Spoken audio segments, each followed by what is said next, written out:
So I don't know if we showed you this before. I know I've showed it. I don't know if we did a build video on it or not, but it's a helmet bag. We have a couple iterations. This is the final one. I have it ripped apart. Our friend Brandon was coming in to do some tattoos on Amanda this afternoon, and Brandel and I were going to do a build video while he worked on Amanda's hand. As a Christmas gift, I know he has a helmet and night vision and such.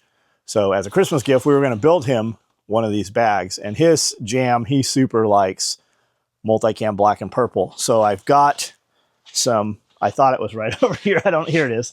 I've got some purple pack cloth. So where you see red, this will be purple. And then the liner will also be purple. Well, he is not able to make it. So slight change of scheduling and plans. The plans are the same. Scheduling is a little different. We're going to build this bag anyways for him, and we'll build a video out of it, which was always the plan. So I've got a couple little tiny changes I wanted to make. I've already got all of my math and everything here, and I actually started building one Friday night when Brandel took off. So we will do Brandon's now, and that's what you're seeing here. So I'm just cutting out the pieces. I've got my handles. The bag actually is rectangle, and it works a little different than other helmet bags because of the way I like to build my padding. Our bags are so stiff because of the way I do the padding, and a lot of companies, I was always surprised, even as a kid when I would go to gun shows and I didn't know anything about sewing. You had like Eagle Industries made rifle cases. Blackhawk, I don't think even existed when I started seeing these things. And then you had like Assault Systems made rifle cases. But they're always floppy and loose. While yes, it was a padded rifle case, if you dropped your rifle bag with your rifle in it, it would still have the possibility of messing up your gun. It was more of a transport bag just for coming out of the house or, you know, the armory or whatever to the truck and then to the range. So this bag, and this is how I do our rifle cases also. This build is the same as our rifle case, which I think we've shown you guys a couple times how we build those. But it's padded on the side walls and the bottom, which is this here. This is how it sits. And then for the padding all the way around, I use a continuous separate piece, and it Velcros into the walls. And because of the way it Velcros into the walls, it makes it super stiff. I wanted this to overlap, and I wanted padding all the way around without any gaps or anything. And that's how this will be. You'll see as it goes together what that looks like. But I've got my webbing cut, and I'm about to cut my Velcro. If you're cutting Velcro, any amount of it, get you one of these swing line paper cutters, and you can see them on Amazon. If you use the link in my video, it takes you to Amazon. Anything you buy, we get a couple percentage points off your order. We've been an affiliate marketing account with Amazon for, I don't know, 10 years. And I'm terrible about it. I've told you guys like maybe 100 times in those 10 years. So use our link if you would. But the way this works is it's just a paper cutter.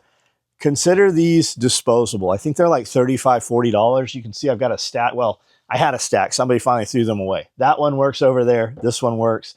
Amanda's got one, and then they've got one over there too.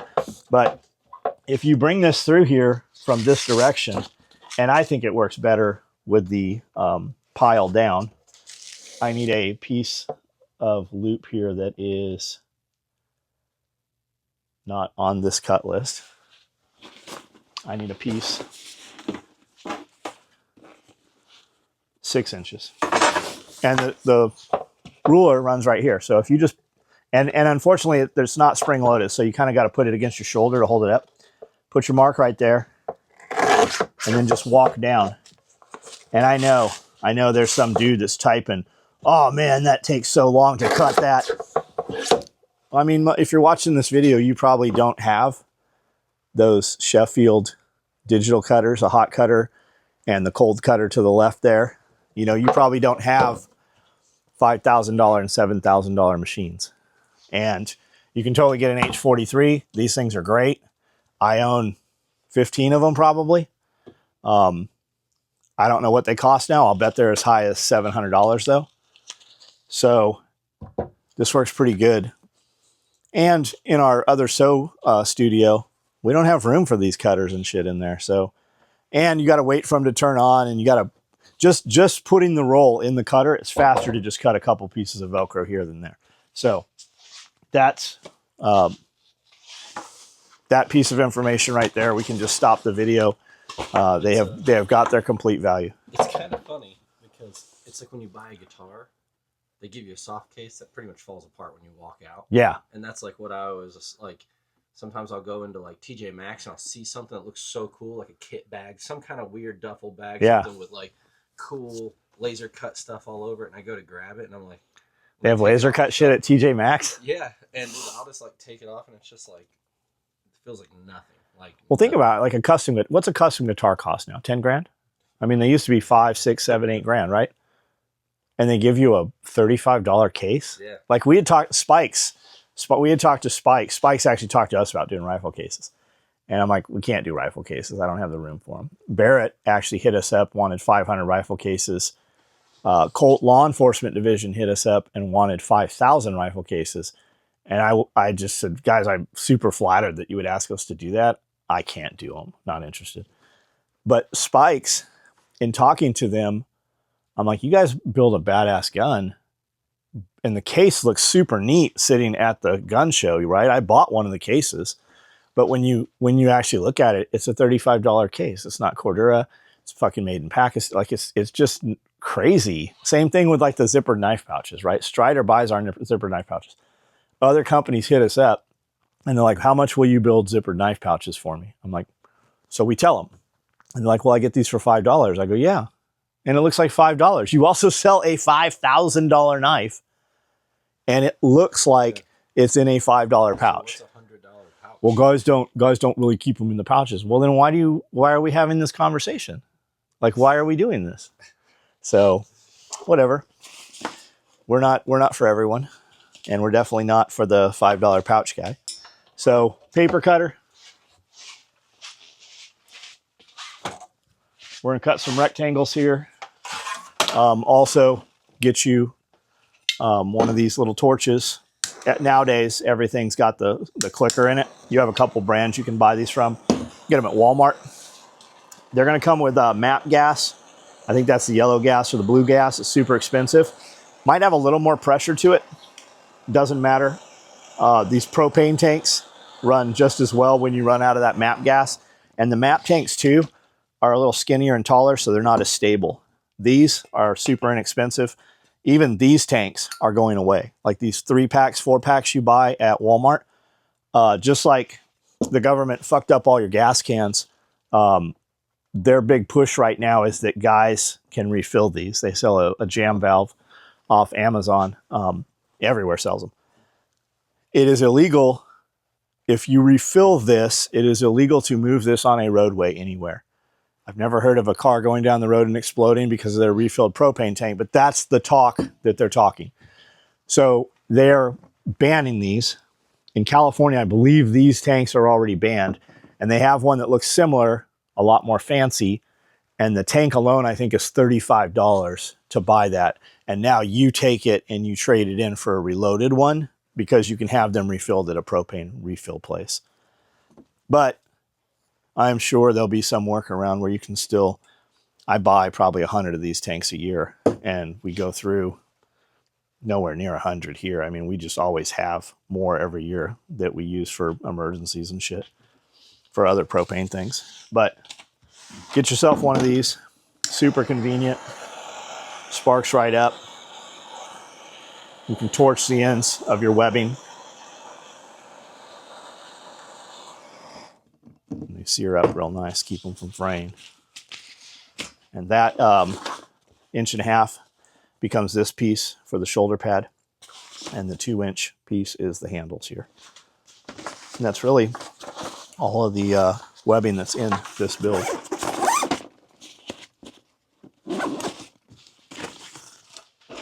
My video assistant is a little behind the curve, So imagine this just being here. We already cut it. We're going to take this ugly thread and put it over here. Looks like poop, coyote poop. And we're going to put this vibrant gay pride color flag right here. And we're going to tie this, just tie it right in. Bam, tied in. Same thing here.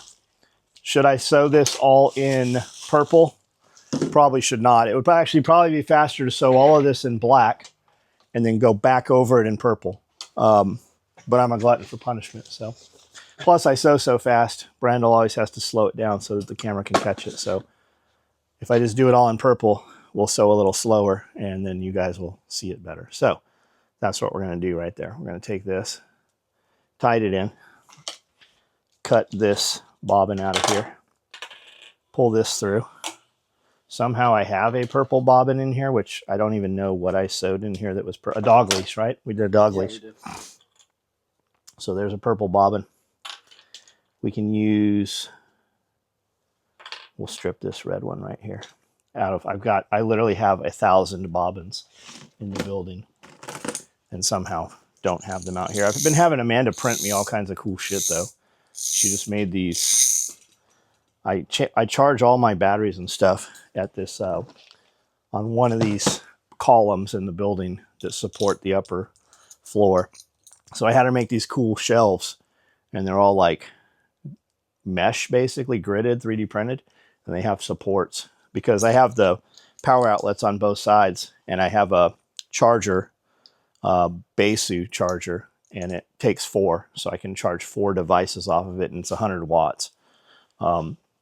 So I wanted to be able to put all these things there and charge them, but they were just kind of sitting on these massive battery packs I have. So now I have the individual shelves. So I've got drone batteries here, GoPro batteries here, battery packs here, which has absolutely nothing to do with this video. But she did print some cool things that they magnet up here, and then they hold your bobbins and pins and pencils and shit, which is just pretty cool. I had her make some baskets also to sew to the side of the machines and stuff. So what I picture is we'll just have a bunch of those back here with all my bobbins and thread and shit.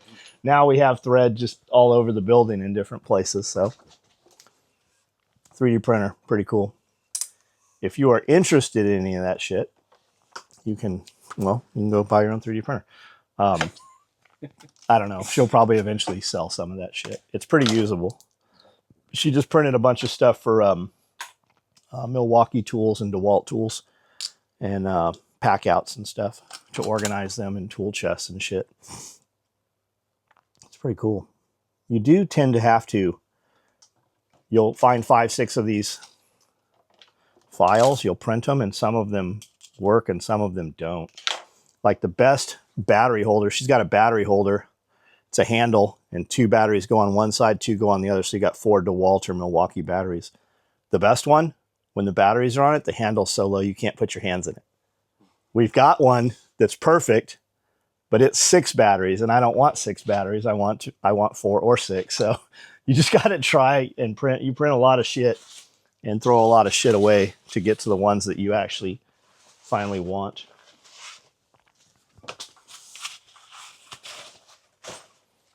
I think we have 7 3D printers now. Maybe there might be 8 out there.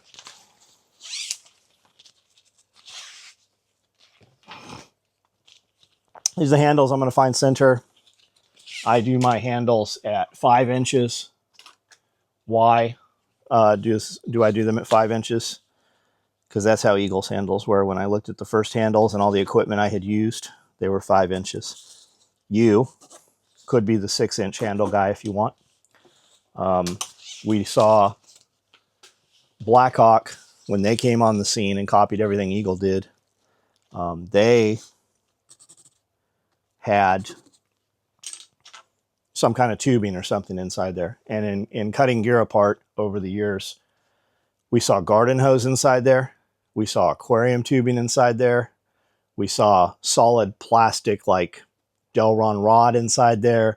I don't think it mattered. I think they just, whichever factory was building their shit at the time, put whatever they could in there. Anyways, there's 5 inches. I'm going to sew 1, 2, 3. And I'm going to travel over to my other mark over here. Now, normally on one of these, I would sew it just down there, and then 1, 2, 3 here, and I would leave it. I wouldn't even sew the top edge. But because it is contrast thread, I'm going to go ahead and travel across there and clean that right up and just make it framed so that it's the same. Now, be cognizant on the other side also. Make sure, going from color to color for some reason, your tension will change. Even though they're the same mill, same factory, same size thread, everything, the color of thread will be different on your sewing machine. So test that before you sew your whole project. Make sure your tension's where you want it.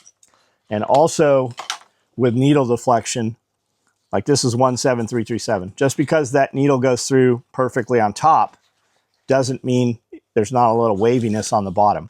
This sews just fine, and it did what we wanted it to do right here. But you'll see some machines also just won't do. Out of all the machines inside, we've got a couple that just won't sew pink. They just, no matter what you do, they won't sew pink thread. So you will get really good at making things do stuff they don't want to do when you're on a budget, or you'll put out product that just looks like trash. We have, I sew most of the small EDC items with contrast thread. And I'm literally to the point where I'm going to remove all of my small items that have like toxic green thread in them. They'll look perfect on one side, and on the other side, they'll just be wavy. And I'm not putting that shit out there with my name on it. So maybe that's a market for you. Maybe you can be the small EDC guy with toxic thread. Only thing they make is toxic thread. Yeah. We're going to dance to one song and one song only.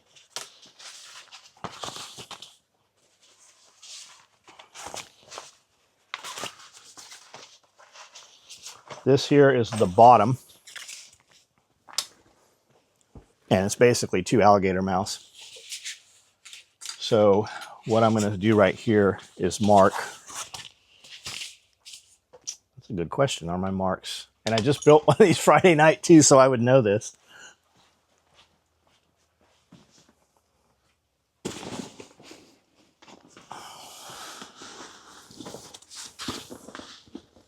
I did go 1 inch, so I'm going to make my marks at 2 inch right here. My fucking 2 is worn off of there.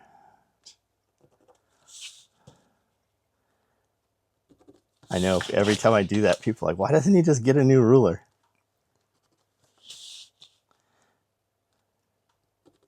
You also have the new cut ones inside. They don't. They're heavy. They're not as flat. I like this. This is just, it's tapered this way. And see how I'm used to this, right? Okay, so my inches read this way, but my centimeters are upside down. So out of habit, I flip between them. And you'll see me if you walk in there when I'm sewing with that other cut ruler, the Watson ones or whatever, you'll see me flip them. I'm like, shit, because they both read the same. They read the way they should read. I've been watching Adam Savage videos. You know who Adam Savage is? Mythbusters guy. Man, it makes me want to set up a shop like that. And I'm like, I'll never use it. I want a beautiful wood shop with airlines, you know, suction and everything, cleans all the sawdust and shit. I would never use it. You'd probably end up just finding someone that could and making them use it, so you can just come out there and be like, yep. Or letting them use it. Somebody said something the other day on one of my videos.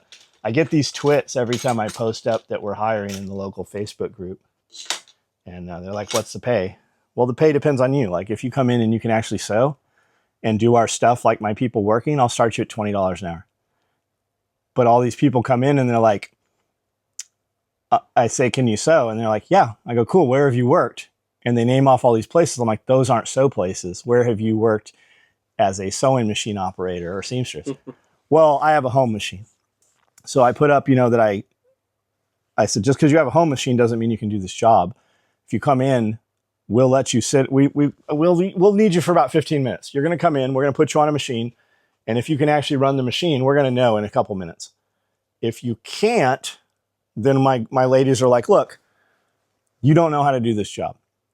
We will let you come in here on your own time and run around on this machine. We will give you material and thread and Velcro, and you can just sew around and practice. And when you can sew sharp squares and actually hit the corners and do all that, we'll give you some Velcro, and when you can sew that on, the second we hand you real work, which comes in bins like this, we'll put you on the clock. Now that could start at $10, $12, $15. That's on the individual operator. But you're going to put in a couple of your own days worth of time. Now keep in mind, these are people that are not working. These are people, every single time you have a person talk trash on one of my posts and you click their name, you can see all the posts they've made in the group. And every single post, who's hiring, who's helping with food assistance, who's helping pay my electric bills too high, which church helps pay that. That's who these people are. And this girl comes on there and she's like, well, just because I have a home machine, I could totally do that job. People buy the clothes I make all the time. And I'm like, awesome. So what time would you like to be here to come in and sew? What is this, like some gotcha moment? I'm like, look, you commented on my shit. I'm hiring people. You clearly don't want a job. Run your own post if you want to hire some people. But people always get involved in shit that has nothing to do with them. And this girl commented like 100 times on this post. And she's like, it's illegal to let people come in and audition. And somebody had commented like, I don't know, man, I couldn't imagine like a welding shop that's like, hey, come on in and you can use our welders and our rods and our metal. And you can, we'll teach you how to sew or how to weld for free. Like, what fucking shop does that? Like, and she's like, no, it's called, and I'm like, look, take your law degree, get in touch with my attorney, which I actually have, and you guys can fucking hash this out.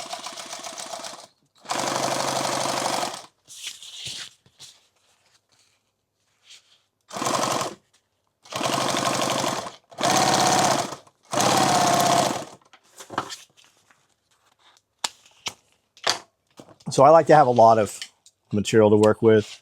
When people are learning to sew or when you're doing production stuff, you have people that are the hammer, that, run the sledgehammer, and you have people that do finite finishing work, right?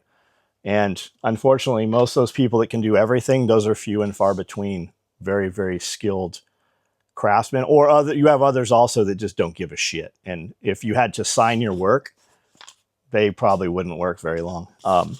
So my point to that is, this is a hem. I have just folded this over. The mark is at 2 inch, the hem is 1 inch. I like to do my hems very small. But when I prototype and design stuff, we find that we have a lot of labor that cannot do a 1/4 inch hem. So we do all of our shit where it's a really big hem. Looks good too on contrast thread because a lot of times you'll see the other edge of it. This you will not. This, I just call it alligator mouth because I'm going to sew across here and leave this flap. And then when we take the zipper pieces, we're going to put it right in here and sew it. And that's going to give us a lot of meat to hit. So what I'm doing right now is sewing this across here. And I'm going to go ahead and make a mark here because I am sewing contrast thread. I want this to look really, really nice. I know Brandon will use this in video and stuff. I actually do this on anything I sew if I'm contrast threading a lot of it, where you're going to see it.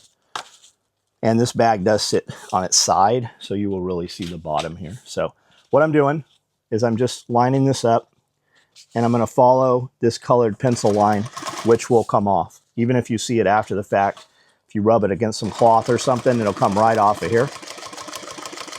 And this has no structure here. This is just a tack line holding this in place that's making a pocket. I'm going to put a piece of foam in here, but the strength is going to be right here where we sew that zipper in. So that can be single if you want to do it single.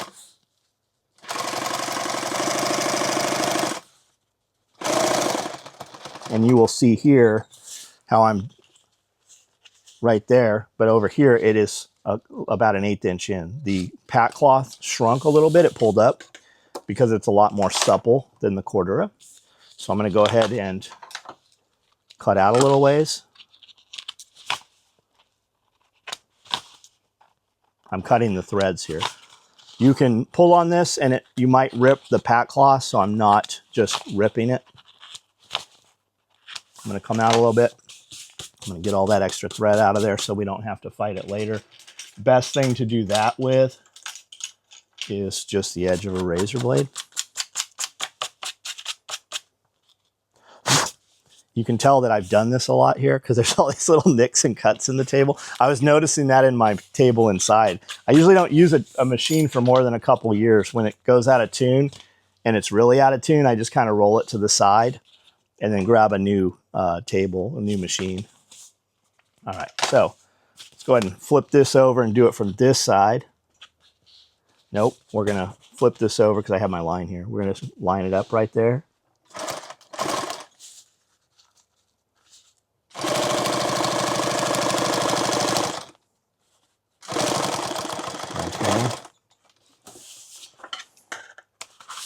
Did you say you're going to Philadelphia? February. In February. For what? Tattoo. Tattoo. Is that where Zipperhead is? It is, actually. There's a store that's a punk clothing store, and it's called Zipperhead. And Brandel and I were having a conversation earlier. I saw a video short last night that was really interesting to me, and it had a song by Guns N' Roses. And most of you have never heard of this song by Guns N' Roses. I do remember hearing it. And it sounds just like Axl Rose, like you know it's Guns N' Roses. But the lyrics in it are very, very controversial. And I played it, and Amanda goes, "There's no fucking way that's Guns N' Roses." I go, "No, I remember hearing this song. I have heard this." So we looked it up, and it was, in fact, Guns N' Roses. And we were, you should listen to it. Guns N' Roses, 1 in a Million. It's on YouTube. Just check it out. But it's racist stuff, right? So I remember I was telling Brandel a few minutes ago, I go, where did the term Zipperhead come from? I go, it must be like North Koreans, because in Vietnam, they used the term gook. I heard that. You saw that all in the movies, but you didn't hear Zipperhead very much. So I assume Zipperhead was prior to Vietnam. So Brandel looked it up, and he's like, Zipperhead actually is in terms of North Vietnamese and North Koreans, and it did come from Vietnam. It was they say it came from when a tank rolled across a human head, or the Jeep wheel tracks rolled across a human being. It looked like a zipper, and that's where it came. Now, who knows whether that's true or not? But in the same search, he found a store called Zipperhead in Philadelphia, and everybody is up in arms over it because they're using the term Zipperhead. I go, you know what's funny? People that take issue with that, they were never a customer. And the only reason we even now know that store exists is because people were mad about it, and that was the news of the day. And that was probably the most publicity that chick that owns that place ever got. And we now are talking about it on this video because of that. It's just weird. That's how it is. The people talking shit on the internet are never the people that were going to be your customer anyways. Okay, there's that. That's the bottom. Really nice purple, if you like purple. We can do the exact same thing in red as that bag there is red. I think we've done a video building this bag at some point. I think we did the original one. And never showed the corrected one? Yeah, we just never put it out or never showed put it out or made anything of the... I've built a couple of these, but I do them just custom. Guys are asking about the tool bag, like what's the price? I go, well, the math on it says it's 8 times as much material, and it's definitely 3 times the labor. So the math says it has to be at least 450 bucks. And a few dudes are like, I'd buy it. And guys are like, yeah, I'm priced out of the market at that. But guys think that just because there's twice the material and twice the labor, the price should be twice as much. But when we do big things, like you saw me building that XL tool bag on the last video, I was fighting it the whole way. Like it just pulls and shifts. You need tables and shit that we're just not set up for.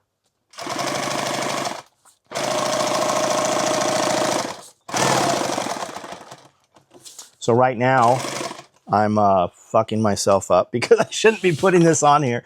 Here I am talking. I'm making the pocket and we haven't put the handles on yet. So how are we going to open this? Let's just open it from right here.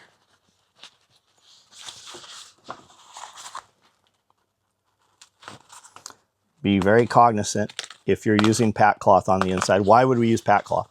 It's a little lighter. It's pretty nice. Looks nice. Costs a little less. And you can get a lot of colors in here that you can't get Cordura from a lot of places. A lot of guys are buying Cordura from little shops and stuff, and they don't have all the colors and shit they want. It would be easier to build this out of Cordura. But I like the shininess on the inside of the pack cloth. And it's a lot lighter than Cordura. So you could definitely damage this more cutting it apart. But I need to put the handles on here, and then we'll put this on here. And it will make the pocket that we're going to put the foam in also. All right.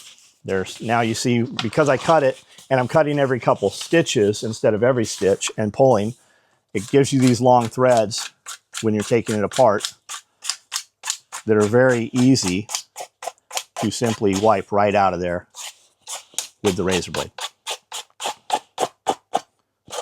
Which is something that, watching a lot of sew builds and stuff, they won't talk about cutting stuff apart. You'll see a lot of edited video where they just never made a mistake. And I think it's important to know as much about deconstruction as construction, especially when you're learning how to do this, because you'll learn just as much taking shit apart as putting it together. And a lot of times, like on this, we would go around this once it's together. This piece here, when we sew it on, we'll do it just one time, because we're going to sew it 2 or 3 more times when we actually build the final build. This will all get sewn back over. But had we tacked all this in, we would have definitely destroyed this pulling. Plus, you're going to put so many stitches through here, it's like perforating paper at some point. So there's that. Let's get these. Let's be cognizant of where our branding is, if that matters to you. Multicam right there. Multicam right here. We're going to find TDC, top dead center. Do they still use timing guns when you're setting the timing on a, do they still set timing on a car? Is that a thing anymore? Because you don't have points and shit, right? I don't know either. Like, guys, is there still a timing gun?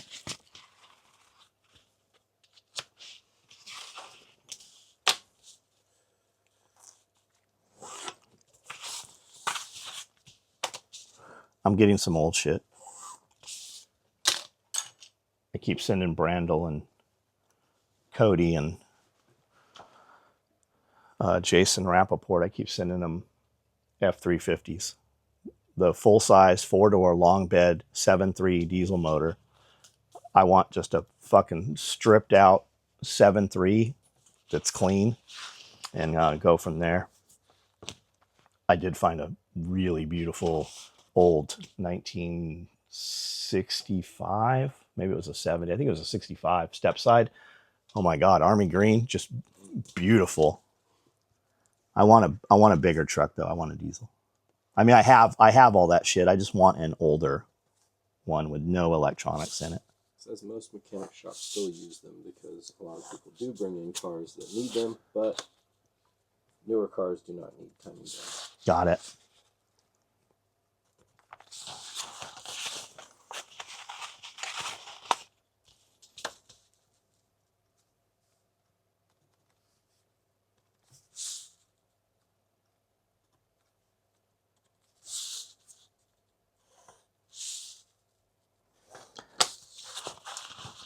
Somehow I got on all the targeted marketing on Facebook, and they started targeted marketing me all these scissors and stuff.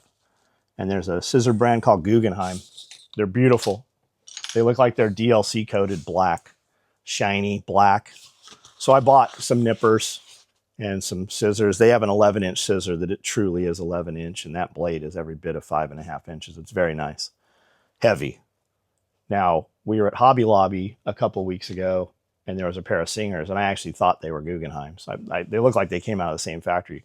The Singer, when I went to look for them, I've not been able to find them. They were clearanced out. They had one piece at a Hobby Lobby. And the Singers are lighter. Really, really nice. Anyways, because I bought that, I think they've been sending me all kinds of Taylor pencils and chalk pencils and all this shit. So I bought this chalk pencil, Taylor pencil. It's actually like soap probably. And they say when you apply heat, if you put a heat gun or an iron across it, the marks disappear. But it's a clicky, kind of like a mechanical pencil, clicks down, and it comes with a bunch of reloads. They're these little flat, and you just make your marks. But we can't use them for this. Like this, I'll use this pencil for a month if I work every single day.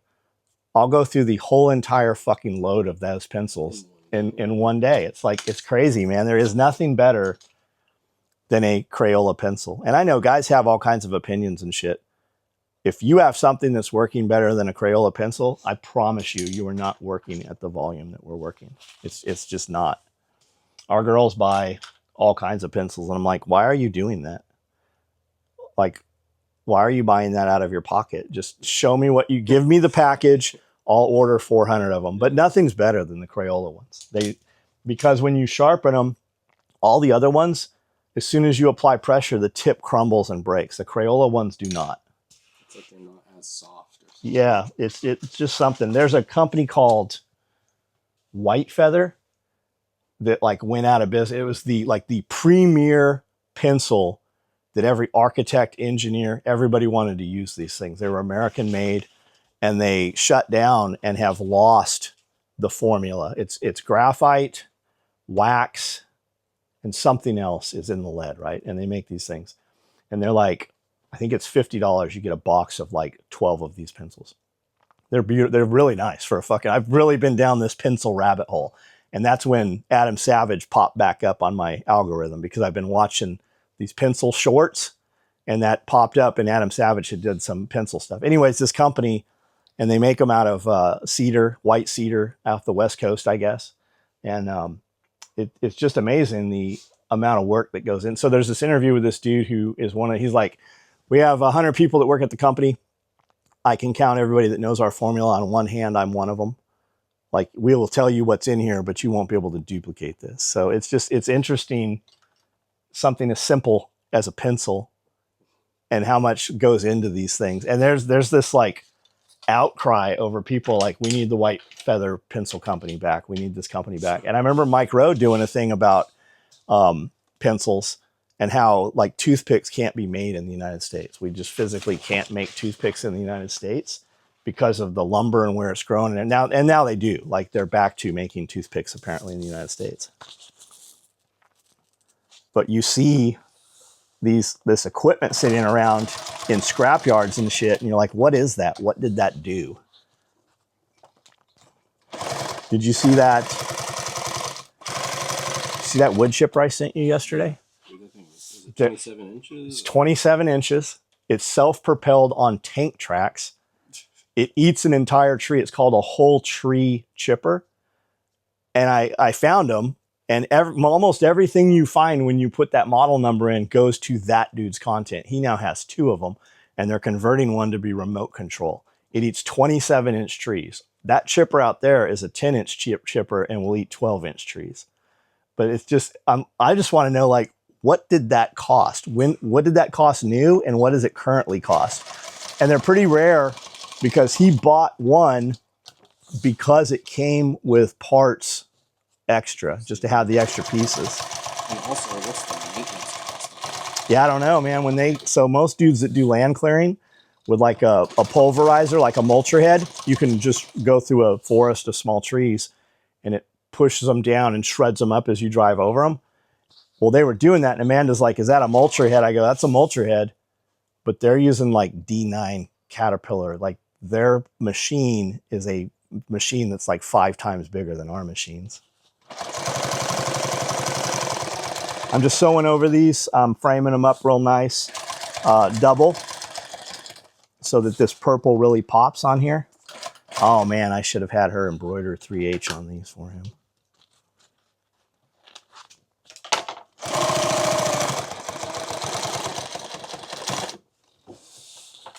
Does he have any patches? I don't know if he does. That's what I was going to say. Maybe we'll just have some patches made for him. do a small run of them. Then he can put them on.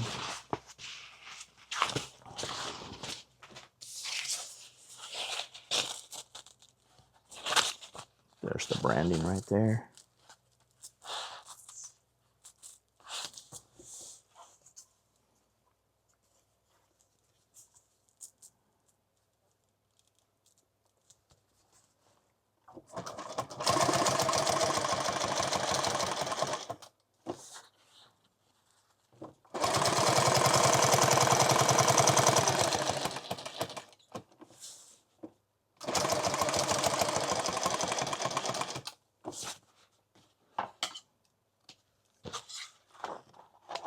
Cut that bottom tail off. It'll end up sucked up in your stitching. You can fight it. Cut it now or fight it later.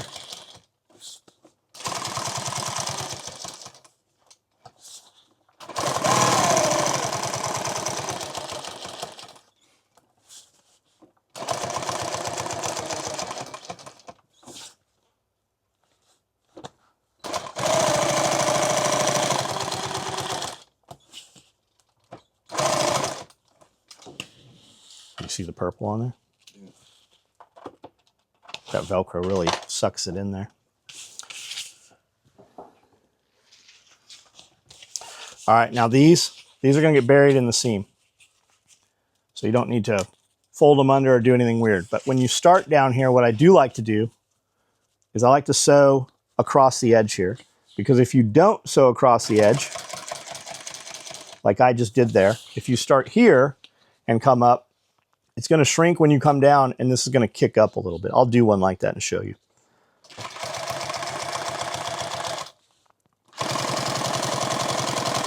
Now, bonus points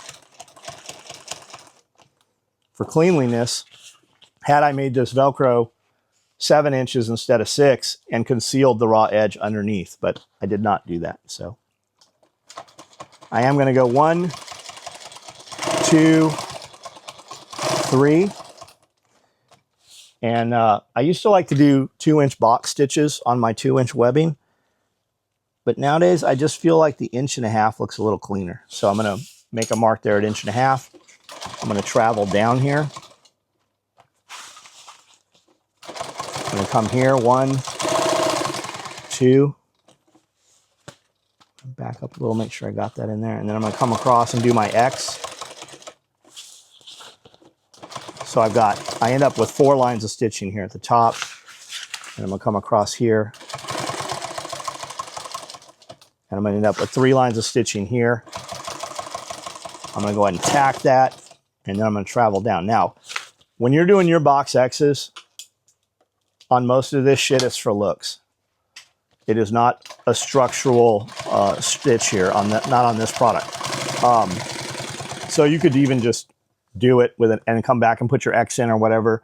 You could zigzag it. You can do it however you want to do it, especially while you're learning to do this shit. If you really want to know where to use a box X stitch or the different types of stitches, Pointer's Parachute Manual.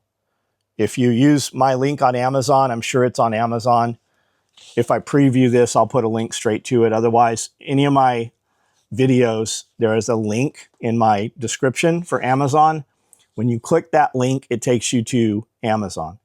Anything you order in the next 24 hours from there, we get a couple points off of there. Doesn't change anything for you. It just gives us a couple bucks because you came through our Amazon gate that way. We've done that for like 10 years. I'm just terrible about talking about it. In 10 years, I've probably said something about it, I don't know, a couple 100 times. But Pointer's Parachute Manual.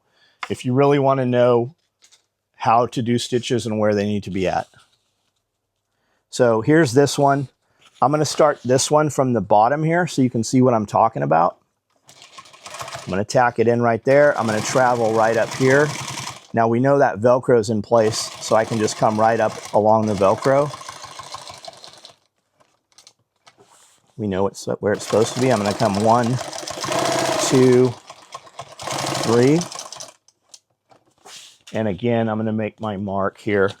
You can eyeball this. And if you're doing solid colors, it really doesn't even matter. You won't notice it. But because it is contrast thread, I'm going to measure it at 1.5 inches. That's where I want my box at.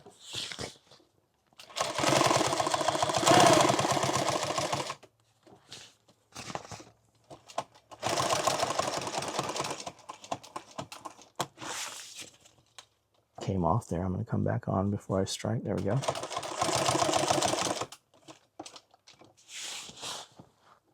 I'm pulling a little tension right here just to lay it flat. All right, now I'm going to come back over. I'm going to tack that, and then I'm going to travel down.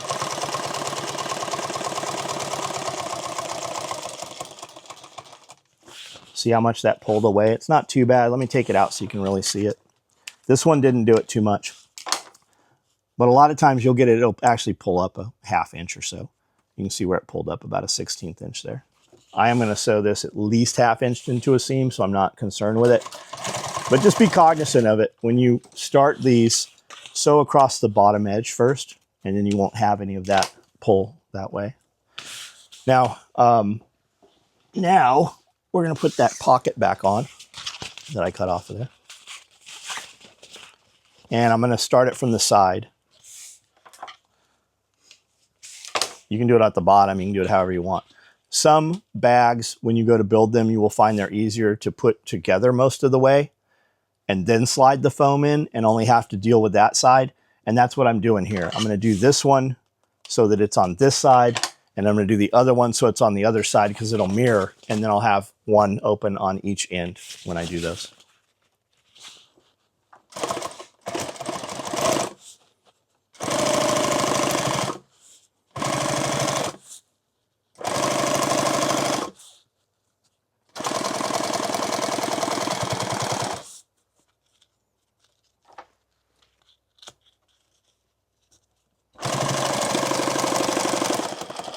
Also doing contrast stuff, you can do all these outside edges and stuff in black thread. It's a lot more forgiving if you're not perfectly straight and flat on these. On the other hand, it also makes you very cognizant when you go to put this together. If you see this purple thread, well, then you probably didn't sew your seam far enough in.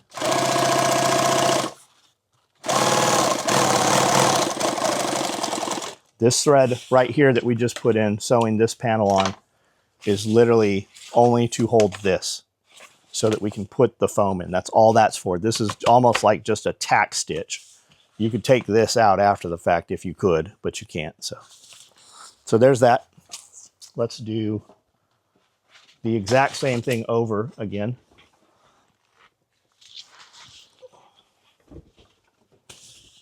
Only maybe a little faster this time. And then when you do these, right, when I put my handles on, do you want your bite facing up or down, right? Do we want it this way or do we want it this way? I see different companies do different things across industries, and there's not really a right or wrong way. You'd be very hard pressed to find some designer at a company that will tell you why he does one way or the other. And you'll see guys that are like, well, if it's this way, it can grab dirt and stuff. Whereas if it's this way, well, it doesn't grab dirt the other way. You'll find that a lot of times people give you an answer, it's bullshit, or they're giving you an answer that somebody else gave them. And there's not a real reason to a lot of it.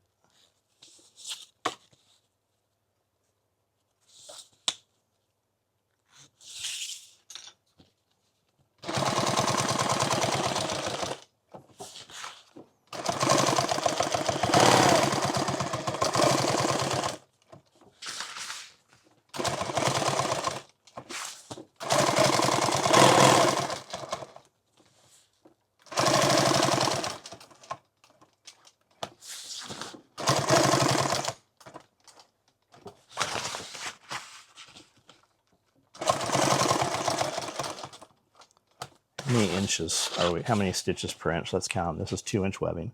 1, 2, 3, 4, 5, 6, 7, 8, 9, 10, 11, 12. So about 6 inches, 6 stitches per inch on this is what we're doing. I am also cognizant that I did not back tack that when I came out of that X.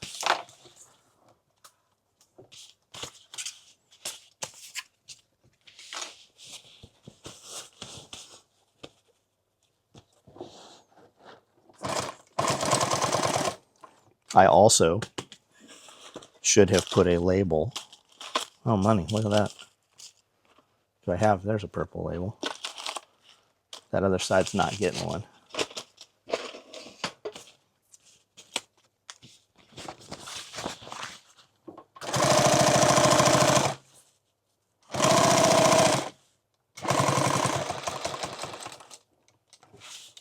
It's always a fight when I go to put a label on something where I put the label. Do we put the label on the side of the bag? Or do we put the label right here? I like putting the label right here because it's very prominent, but it also allows the guy who owns this, he can put a patch over it if he wants to cover it up. Really, if you want to take it off, you can just use a seam ripper and cut them right off with a razor blade or whatever. Grab that bobbin. We do not have another bobbin wound because I did not wind one. So we're gonna 1, 2, 3, and I've still got about a 10-inch tail. We're just gonna feed that through there. You will see bobbins that have little extra area where you're supposed to run the tail. You'll see also bobbins that have an actual hole, an actual slot for that. But most bobbins just have these holes. You'll also find some of your machines will run better with nickel bobbins versus these black ones, or vice versa. We have machines in there that literally just run better on one of the bobbins than the other. Okay, so there it's already twisted, it's off. You can see it starts running so fast that it looks like it goes the other direction. Do you see that on the camera when it does it? I notice it when I watch. It looks like it's rolling like it's loose. It's not. And if you hold this, it'll blister your finger. It'll burn the shit out of you.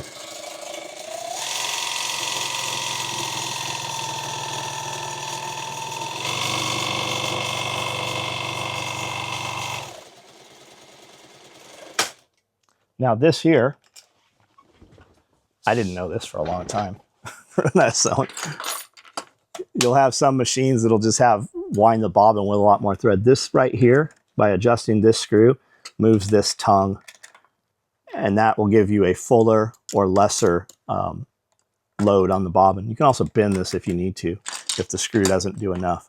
And you'll find also some machines sew better with lesser wind. If you're having problems when you put a fresh bobbin in a lot of times, adjust this to where it puts less thread in.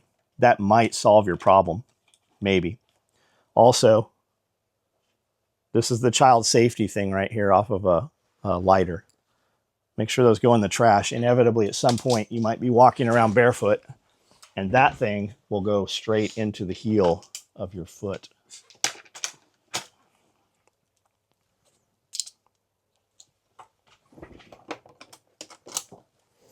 All right, let's thread this back up. This machine here has this split foot over here. Come over here. I cannot get that thread through there. I can't find the hole. Dude, I cannot get that fucking thing through there. Is my needle moved? Okay, so normally your foot has this hole in it, but this foot has a split right here, so I don't have to push that needle through that hole also. I do very much like that. I like it enough that I bought more of them for my other machines, and the foot I got is not the same as these for some reason. It does this, it's just not as good as this one. All right, so because I ran out of thread here, I don't want to tie in and have this glaring mark right here. I'm going to go ahead and pull this off and start on this over again.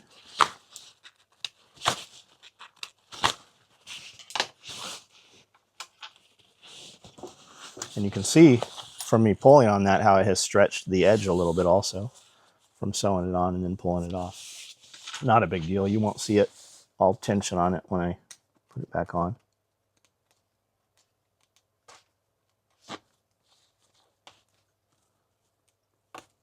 Now, when you saw me just be able to pull on it and it rip out, it didn't rip out. It actually unstitched it. Those threads are still in there. They're not actually cut other than where I cut the couple with the scissors. So we will tack in right here at the bottom. You will never see that. And then we will sew this right back on here.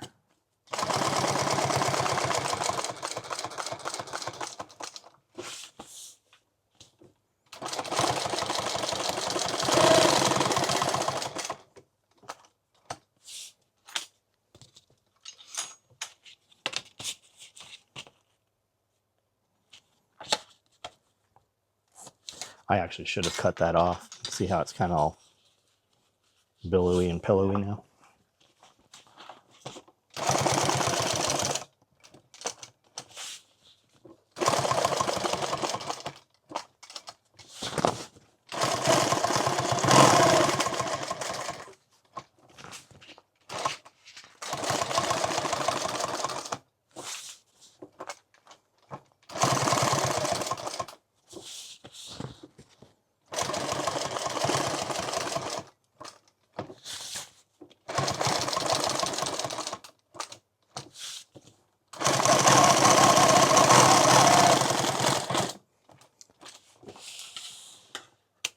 If we get this done in the next couple hours, and it doesn't take 6 more hours, we can go do a on the compound video. We'll go pick up a bunch of 55-gallon drums. There's a guy that's had molasses in them, and he's got 55-gallon drums for $5 a piece, which is insane. We could buy all of those and sell them for $30 a piece. How do you get them over here? We're gonna go pick them up. Oh, but do you put them on the trailer or whatever? Yeah, we'll just stand them in the trailer. Gotcha. You don't even have to strap them because we're going to stand them on end. Okay. They're not IBCs, they're 55-gallon drums, which I don't need, but I'm never going to wish I didn't have them. Yeah, that's what I say. You always need. We'll build a whole bunch of videos of what you could do if you get a killer deal on 55-gallon drums. Cut them in half, use them for chicken houses. You can just cut an end on them, like dogs leave them for dog houses. But you could, chickens will use them, but you can't reach in far enough, so I like to cut them in half, stack them up, put straw inside them. Okay, which side did we do? This side is open. Now, you think you want to sew the other side, but you don't. You want to sew the same side because the opening, when you flip it, it's going to be left and right. So I want to do this side. And this might not matter at all to you. On a lot of projects you build that don't have foam in them, it won't matter. I still have to look at them and think about it. I'm like, which way?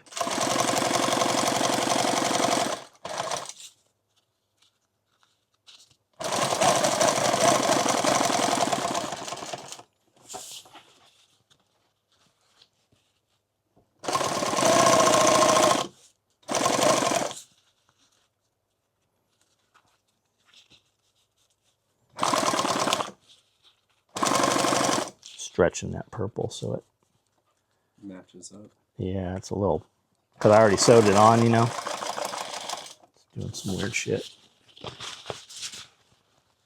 It'll, see how pillow.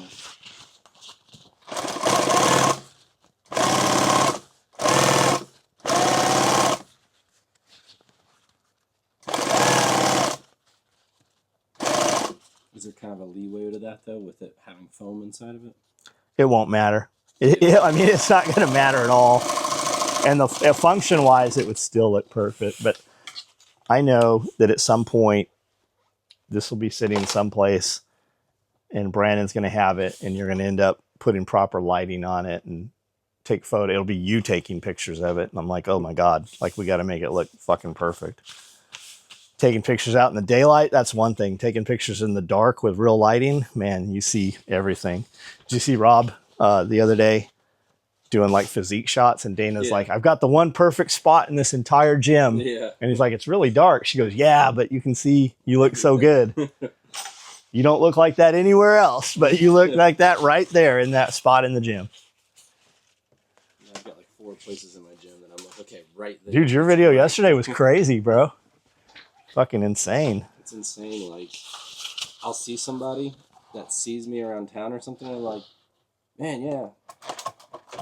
Do you look that much different in the gym? I'm like, yeah. It's like literally night and day. Plus, Big you got difference. a non-stem, you have a cell volumizer on board, and you just lifted some weight. Yeah. And like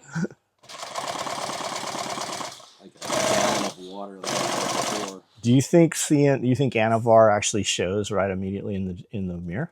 Really? Immediately. So these stitches right here, you're not going to see these. And I've questioned too in building this. This is an exposed zipper because I wanted to see the zipper when I built it. So this zipper right here has no protection. But you're also not sitting this bag down on the zipper, right? It's padded. So do we put zipper lips on this or do we not put zipper lips? This one does not have zipper lips on there. And if we had purple zipper, it'd look super cool because you'd see the zipper. But I do not have a good purple zipper.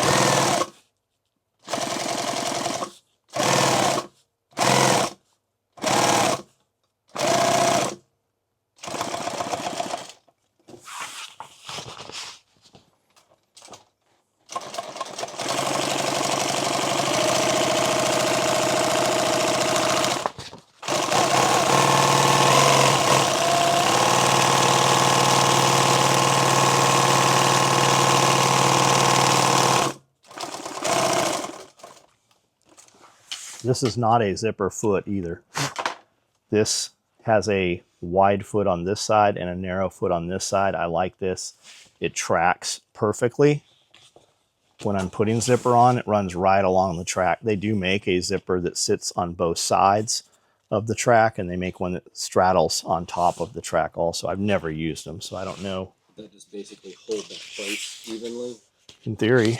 But I mean, when you're running on that edge of that on the foot, yeah, you found your place on each side. I'm against it. I'm not on top of it. Yeah. I'm right beside it, and this just feeds it, right? I mean, look how straight. Yeah, I mean, for the most part too. Like the first line's me. This is just the machine riding this track. Yeah. And for the most part, I'll see you on the zipper without touching it. Especially on that line. Yeah, especially on the inner line. I'll do it in a second here. You'll see it.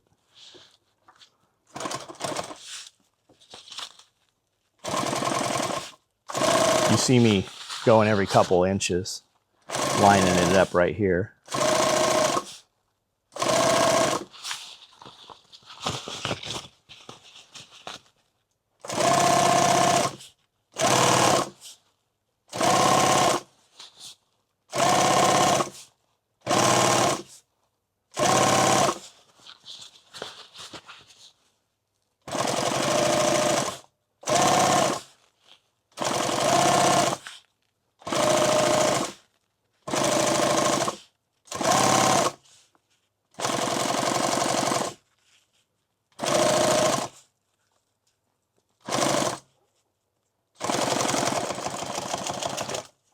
Now, this is what Brandel was talking about. I'm going to just come in right against this track right here. I'm going to let this little foot on the inside track there.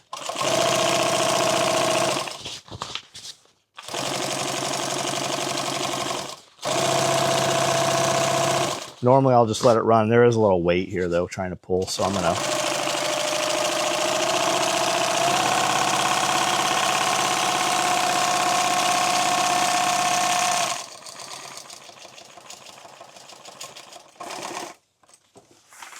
There we go.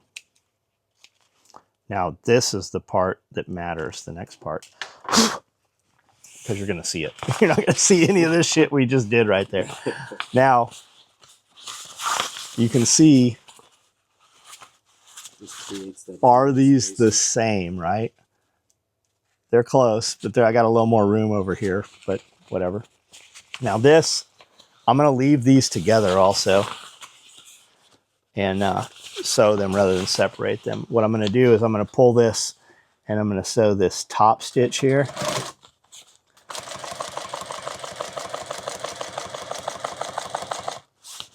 And I'm just putting a little tension. I'm making sure that this zipper is flat here and not rolled this way.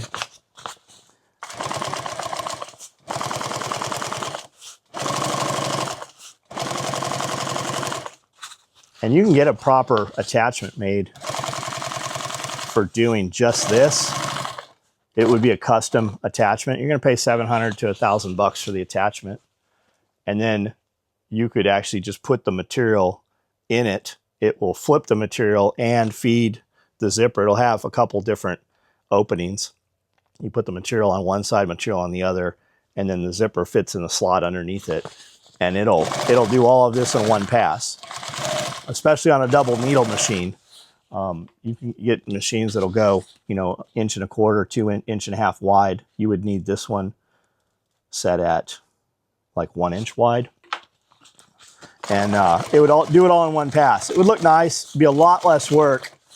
You figure I just did this I do this right here in 8 passes, which also means there's 4 lines of stitching. There's 2 lines of stitching, 4 on each side holding this together. So if you somehow cut my top stitch here, this bag still stays intact. If you do it like the big factories do it, and you cut that top stitch, that zipper starts to come out of there.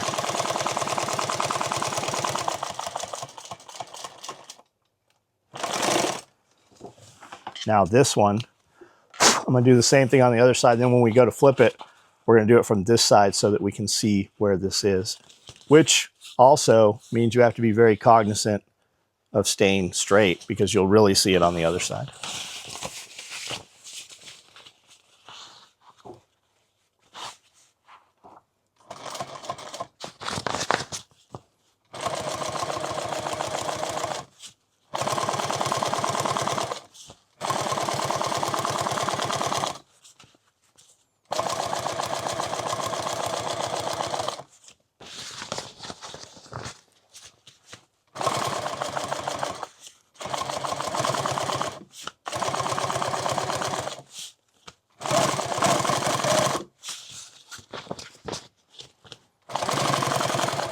Have you noticed every time we upload, I don't know, I know it does it on the lives. I don't know about the main videos, but every time I do a live, as soon as I'm done, there's a short for the live that AI through YouTube has made. Some of them are pretty good. Some of them are way off. Yeah. I've seen some of them. I'll look at them every once in a while on the back end right there, and it'll be like the weirdest thing. Like, why did it pick this conversation about shoes, but it didn't go anywhere? I'm like, what is it?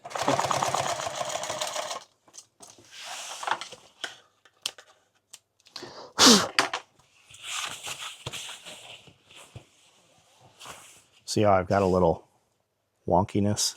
It's not completely flat. It's because I'm pulling more some places than others. All right. Now, I'm going to sew right down this edge here.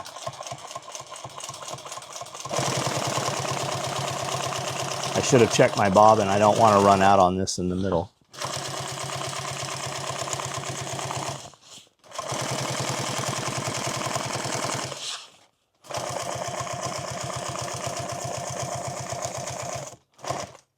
Also, let's go ahead and needle strike down, hold that in place, and get this other bobbin going since it's not.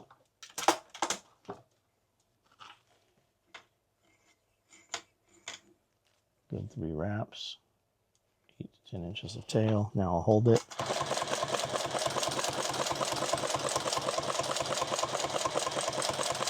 That's probably enough. I'll go ahead and pull tension on the tail. The thread just came off.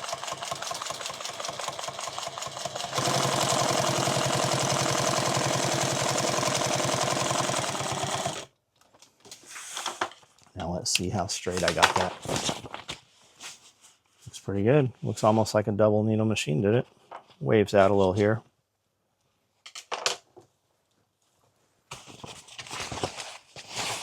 And then do you do from this side, right? I just did that side. Or do I do it from here? Because if I do it from here, that edge right here might follow that inside foot. Let's try it.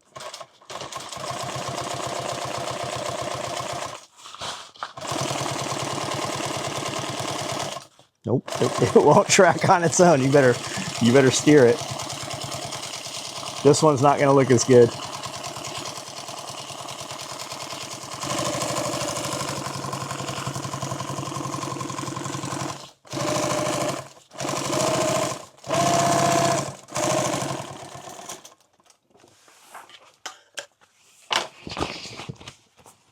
I don't know, looks pretty good. Pretty narrow here, narrow here. Looks pretty good though.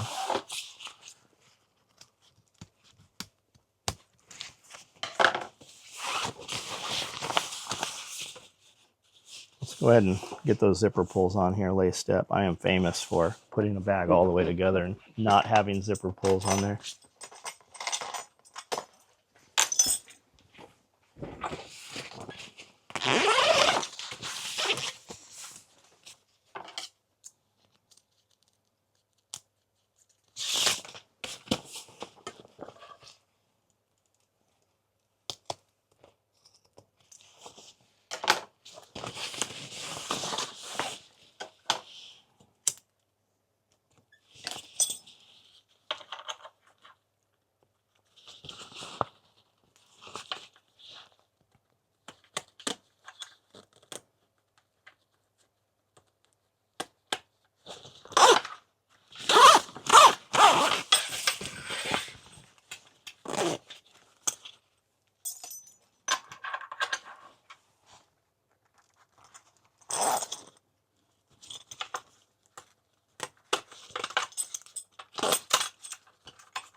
Man, that's perfect.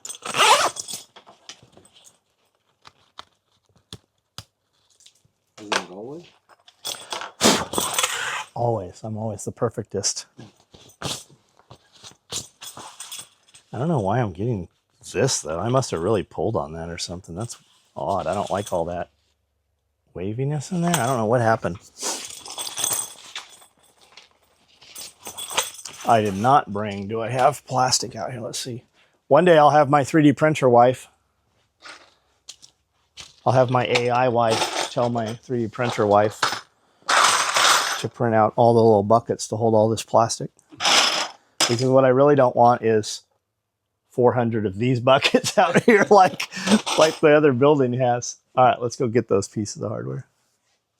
Okay, so these are the shoulder strap adapters we use. Wire spring gate. They're kind of hard to find if you don't know specifically what to look for. I don't remember what it is. I can tell you if you need to know. It's probably the weakest point of the build, but I haven't ever seen one break. That's not to say it can't break, but I am also cognizant when I sew this in here, this here, when I sew this in here, and this goes on the shoulder strap piece, if this were to break either side of this, I can take this out of here and put a split ring in here, like a key ring or a grenade fuse ring, and put them back together that way. So if it did fail, it is field repairable. You could also do it with 550 cord or a heavy zip tie even if you had to. So I like to use those. We've got thousands of them out there. We've not ever seen a problem with them. And this is not a product that we're really going to use a shoulder strap on a lot. Although I do put that on my war bags, and we've also not seen any problems with those. And we tell guys you can put 48 mags in there, and guys do that. I want it the center so that this does not rotate. If you have a bag where the zipper is in the center, you obviously can't put that in the zipper in the center. So you would stagger them, and that usually takes care of the problem. You could also build a leg up here into a Y assembly, like a V upside down, and then center it. Somebody asked me the other day if we would put, or why we don't put shoulder straps on our tool bags. And it's because it's a fucking terrible design to do that on a normal tool bag like this right here. And companies do this. A guy hit me up and he's like, hey, I watched Wrangler Star's video, and he said when he was building a speedball, he didn't use the SOE bag because it didn't have a shoulder strap on it. And if you put a shoulder strap on this, it just doesn't work well. And companies do. They sew this little piece of webbing in here with a D-ring.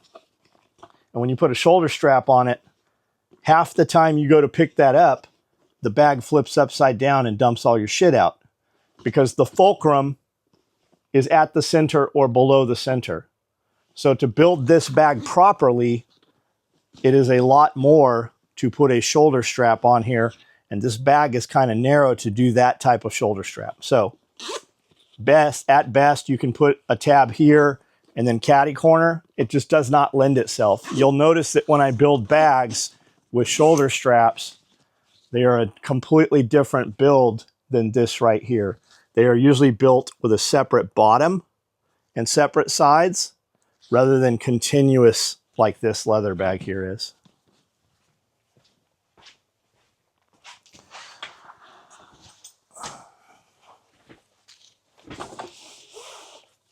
So how much do we want? I made this pretty short. I wonder why I did that.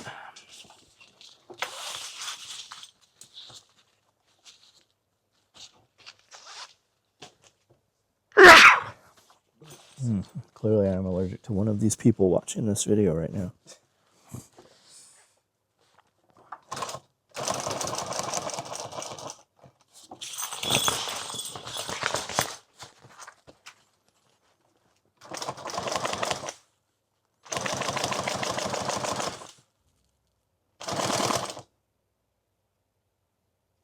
My truck's starting up. Yeah. We were coming back from Jackson from dinner last night on Christmas, and she's just passing people like crazy. I go, "You like that motor, don't you?" And she goes, "Hell yeah, it's a good thing I don't drive this very often," because the 4Runner has like a 6-cylinder or something. I'm not even sure what's in the 4Runner. And that's the last year of the Tundra that's got that big V8 in there, that 5.7. Not big V8, but big for that truck. It's a great motor, though. Where do I want this at? Let's give it that much meat. What is that? That looks like about 4. It's 3. Nope, 3 1/4. We'll call it 3 1/4. Remember that, 3 1/4. 3 1/4. We'll actually go ahead and bring it up and just call it 3.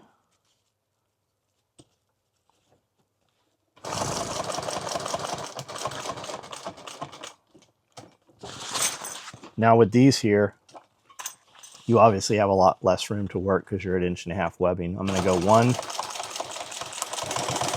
2, 3, and I'm going to zigzag over. And I'm going to go 1, 2. I just broke that one of those strands of thread. Let's rethread this up. Come here. Come over this side. This is what happened here. So this backlashed a little bit or something, and I've got this wrapped around here twice.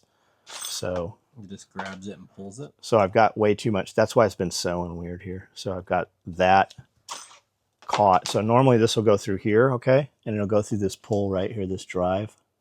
This is what makes the machine, the needle go up and down, right? And then it goes through here. But this piece came across, so I had weight, my tension was super weird. That's probably, it's been that way a while probably. That's probably why that zipper is billowing like that. There we go. Just putting too much tension on it? Yeah, yeah. Yeah. All right, let's sew back in. There we go. And there's the third line. Now, you can decide whether you're going to capture. If you see, this is not sewn across. I went 1, 2, 3 over 1, 2, 3. So this bar right here is not sewn. Can you do that as close as I was? Probably not backwards, but if I go forward, I can right there. And now I'll just travel back down.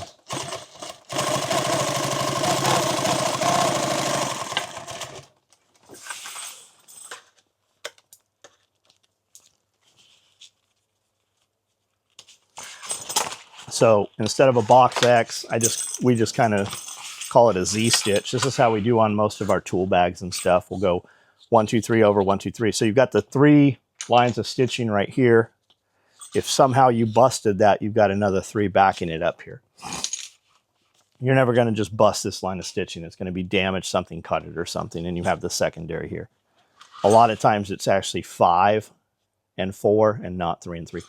Now, you'll want to be cognizant if you do that stitch on here.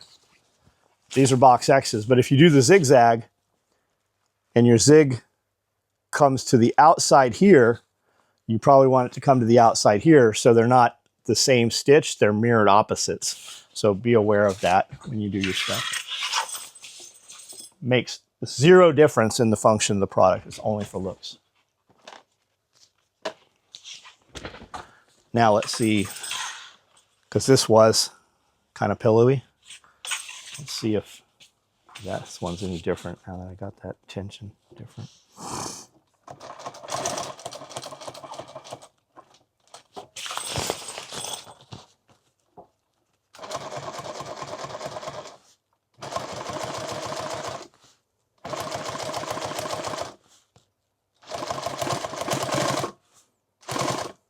No, it's still doing the same thing. I watched a video yesterday about some off-road expedition dudes. And they're in Canada. Very much like Expedition Overland filmed. Their cinematography was incredible. A lot of drone stuff. But you weren't cognizant that it was drone when you were watching it. But just beautiful filming. Some guys in Jeeps. There's some area that the government has said is no longer accessible.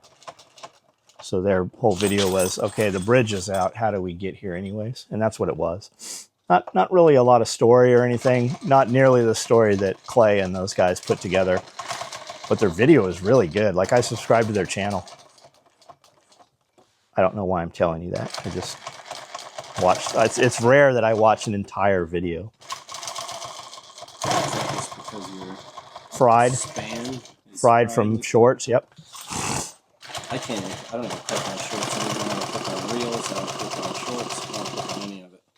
I'll actually, if I watch the video or I think the video is really good, I actually comment and I'm like, man, I just watched this entire video, I subscribe to your channel, and I'll leave something in there. Every time I do that, they fucking interact with it and reply to it. Maybe it's because they look at our channel and realize we got, you know, a pretty good amount of viewers or something. But I feel like leaving comments in those things, people see my comment and then go look at our channel. I had people and then like, oh, I followed you. I saw you comment on this other channel. And I'm assuming the AI part of YouTube or Instagram or anything like that is going, okay, well, they're active. Yeah, maybe. Maybe. At least let their page go through. Maybe. I always saw this thing where it's like, you should spend 2 hours a day or an hour a day Fuck just yes. commenting. I try to. I've also heard like you need on Instagram. Instagram actually came out and said the first 10 minutes you need to comment. So if you interact back and forth, they'll give you more engagement. Yeah. It's and such replying to every single comment is huge. I go through and heart and like them all, you know, so at least they know we saw them. And then if it's something, if they leave a real comment or ask a question, I do try to do that.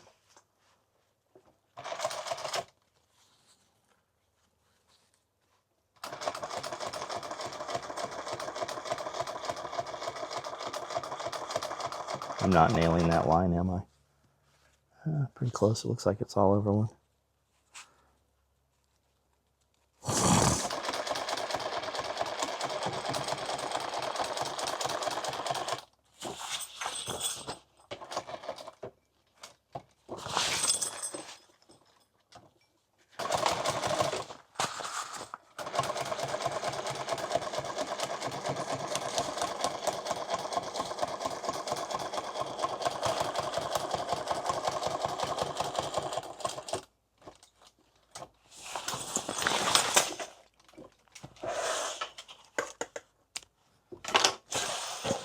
So both of those lines are holding that together. If you look at where the meat of this is, it's actually down here. So I've got these two stitches. I'm going to stitch back over this and tack this back in here so that it's never coming out of there. I'm going to slow down when I hit that zipper. Be very cognizant of it. There we go. That is what's actually putting this bag together. This particular bag has a lot of other structure inside also. I am completely messing us up by doing this. I've jumped way ahead, and I've also completely messed this up because I need Velcro on here. I did that the other night too. So I've also messed this up in that the Velcro should have gone on here before these pieces. That's what happens when I don't have the other pieces over here. I forgot all about it. You could do that and just stitch it in black or something so you can't see it. Maybe.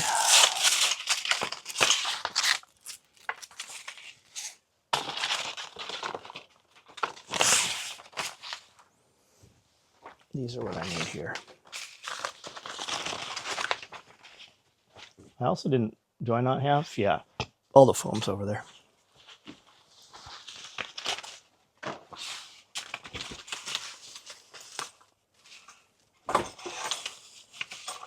So that's going to go there. This has to go over here.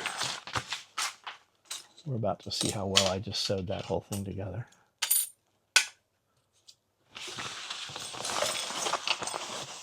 Kind of on the fence with these, whether I like the magnet in them. You can pull the magnet right out.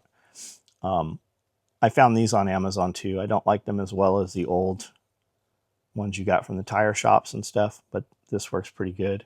But having that Velcro, having that magnet there is pretty nice. You can just stick it wherever. But having it where I set it out of habit on the sides so many years, none of them had magnets, it sticks to everything. So when you go to grab it, you've got a damn razor blade attached to it. So yeah, just set it there, just out of habit. Okay, how are we going to take this apart? Let's take it apart from the Cordura side because the Cordura is stronger,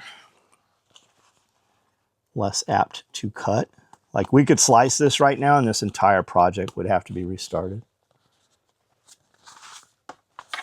By we, I mean me. Why do we do that? We say we all the time. It's always we. I'm like, how many people do you have with you? And they never want to answer that, right? They're a one-man shop. But we say we so that your client has the perception that you're doing more or bigger things than you're really doing. And also, you might say we because they're watching along with you. Or they might say we because they literally have multiple people in their heads. Yeah.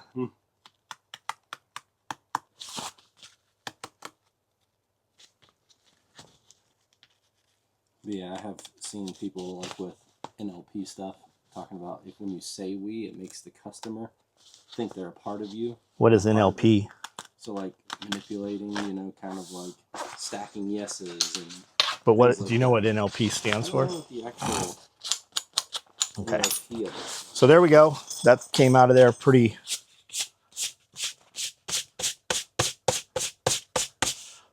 Pretty painlessly. Painless is the word I'm looking for. That's a good word to describe it.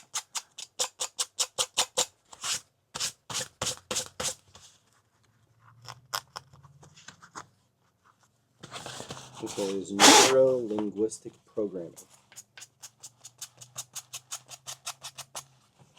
So you're tricking them.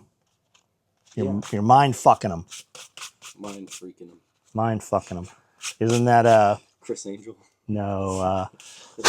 You mind fucked them. Isn't that from Get Him to the Greek? I don't know. Wasn't that P. Diddy said that? He was in that. Yeah, he's the one that said it. You got to mind fuck them.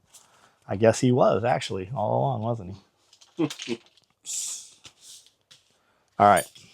Where do we want this to fall? I think we want it right in the middle. That is, can we put it right in the middle? Because this piece is over a little. So let's go off of center.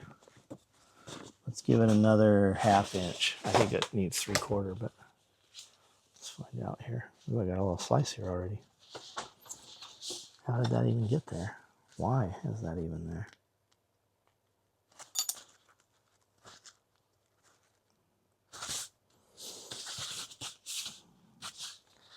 Now it's got to come apart right here.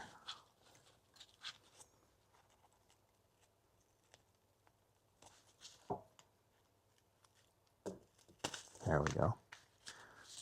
Now it shrank down. You can see where it.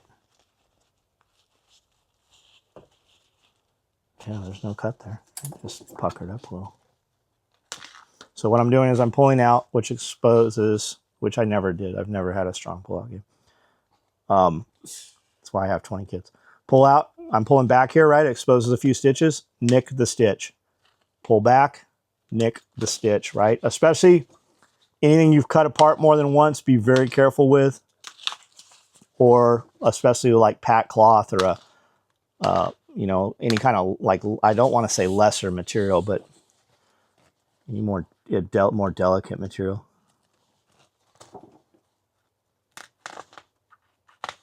You'll see guys that'll build products at 1,000, and they'll do their inner layers also at 1,000.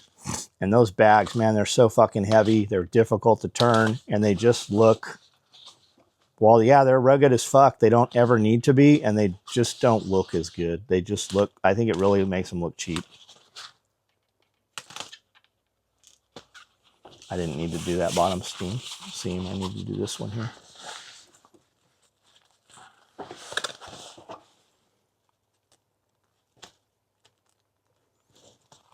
If you're building this shit too, and you're going to build these things over and over, maybe you want to do some sequencing pictures and have some laminated cards or something of how the assembly process goes. That would have saved, of course I wouldn't have looked at them, but I mean, that would save your ass. I mean, I have products inside that you'll grab a sample, and inside the bag will be 5 or 6 different stages of the bag build, and our people will still fuck it up. I'm like, why are you guys cutting all that shit apart? We forgot to put the Velcro on. Yeah, I just did it too.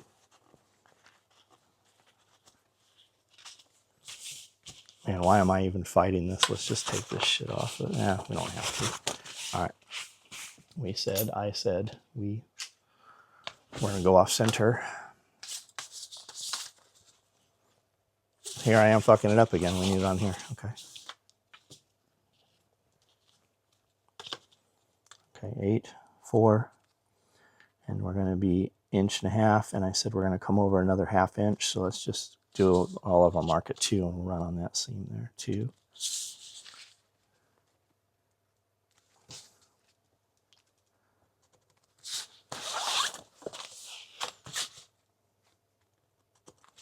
Go back and check that because that 2 mark is worn out. Yeah, we're good. All right. Voila. Are we saying that right? See, I always thought it was abracadabra, but then when you see Harry Potter, you found out it wasn't actually abracadabra. What was it? Abracadabra? Abra? Right? That's why none of my spells were working. Never seen it. You've never seen Harry Potter? Nope. You read all the books? Nope. I thought you just told me you read all the fucking Harry Potter books. I've read every Lord of the Rings book twice. Well, there's only 2 of them. What? Lord of the Ring books. No, really, in Middle Earth, there's like... Yeah, if you read all, that's all a Tolkien shit. No, I've got 6 books in the series. As far as how it was written or something. Yeah, I can't even look at Harry Potter book. It's so big. I'm like, nah, that's not for me. It's like... I really enjoyed it. It's freaking crazy. I really enjoyed them when I read them. It's weird. Amanda sent me, there's a prepper book some guy, the author's like giving away for Christmas, right? He's giving you the Kindle version free for Christmas. So I'd never heard of it. I looked it up on YouTube and I listened to the free sample of it, right? I mean, I looked it up on audiobooks and it's there, a couple bucks. So I listened to the free preview. But it doesn't tell you shit because all it does is read the preface because it's AI. Yeah. So you don't know whether you like it or not. But then it rolled straight into, because of what you just listened to, you might like this book. And it fucking put Harry Potter on there, which had nothing to do with any prepper shit. It was just weird. All right. So that's where I want that. Now we can put this back together. I'm going to go ahead and put this piece in here. That's why we're doing it right there instead of on center, because it won't line up. So I have to try to put this on. I'm going to have to pull this to get that on there. And I also forgot to put the label. So like most stuff I build, it ends up without a label. All right, how do we really can't. There's no way to do it. We're going to spend more time trying to figure out how to do something we can't do than to just do it the right way. So I've not had to cut this much shit apart in a long time. We're probably better off when I don't talk on these videos.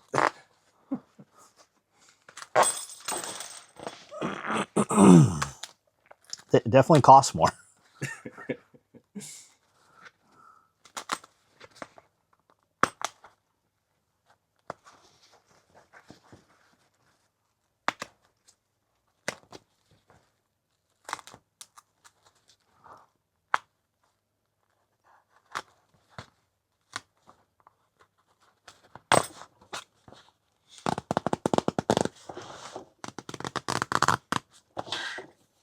When I'm doing this, my razor blade is angled up towards the webbing.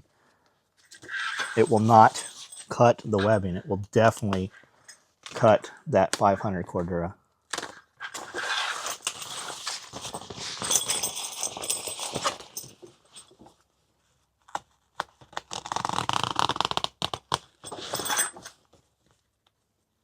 When you cut the stitches like that with the razor blade also, it makes a lot more cleanup.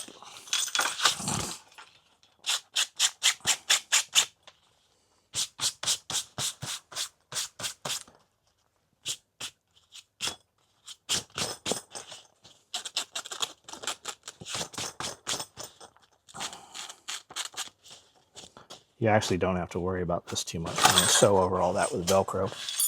This piece, on the other hand, I will just throw this completely away and just cut 2 fresh pieces.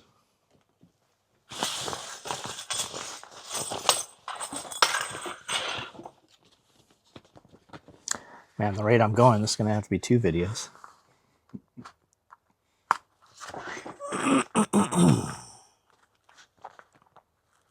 We've been there. We've done it. This is not a difficult build, though. Like, we're not figuring anything out, right? We've built this. I've built quite a few of these. Not quite a few. A handful of them.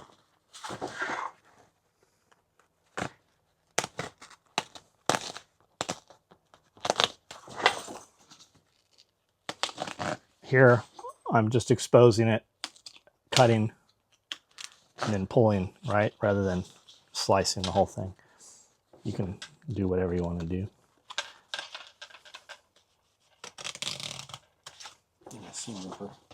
Shit. Keep that on me, you know. I'll keep one of my You keys. keep that thing on you? Uh-huh. We should do a shirt that's a seam ripper. It just says, I keep that thing on me. It's just got a razor blade, though. I'll bet grandmas and shit would buy that. I'll bet people buy it for their mom. That'd probably be our #1 selling shirt. That has nothing to do with the tactical industry. It's got a thimble and a... I keep that thing. Start making oversized ones with little holsters and stuff so you can use them as self-defense for grandma.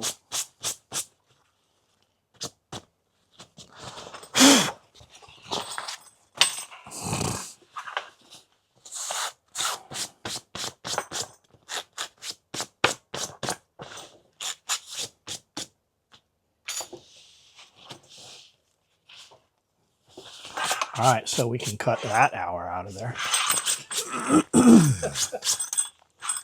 Yeah, see, I sliced that a little bit. I thought I did. Little bitty cut right there. You won't see it. We're gonna cover it up with the. We're gonna cover it up with the webbing when it goes back on.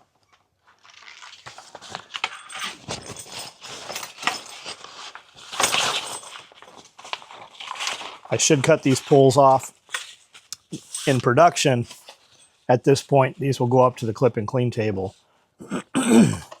And somebody will cut those zipper pulls off because this machine, inevitably, one of these pulls will get under here. That machine will sew. It will punch straight through those zipper pulls. It is not good for the machine. It flattens the tip of the needle out. Be cognizant of that. Yes, the machine will sew through it. you might also be done working on that machine for that day. Just because it will doesn't mean. Well, what happens is right here, okay? If that needle is put into a needle bar. Here's that fucking razor blade stuck again, see?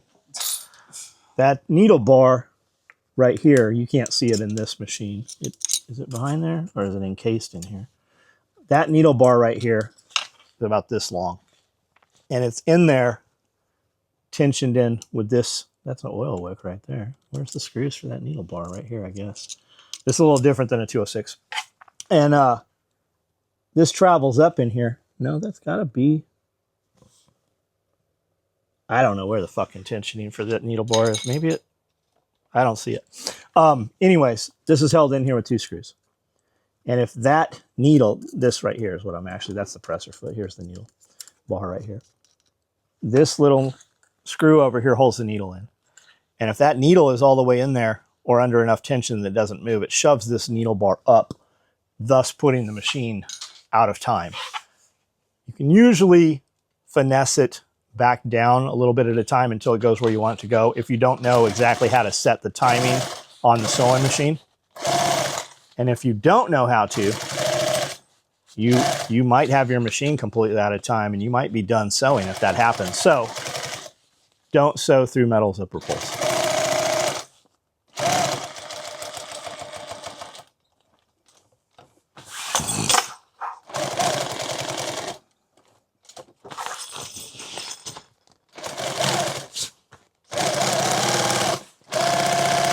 This piece of Velcro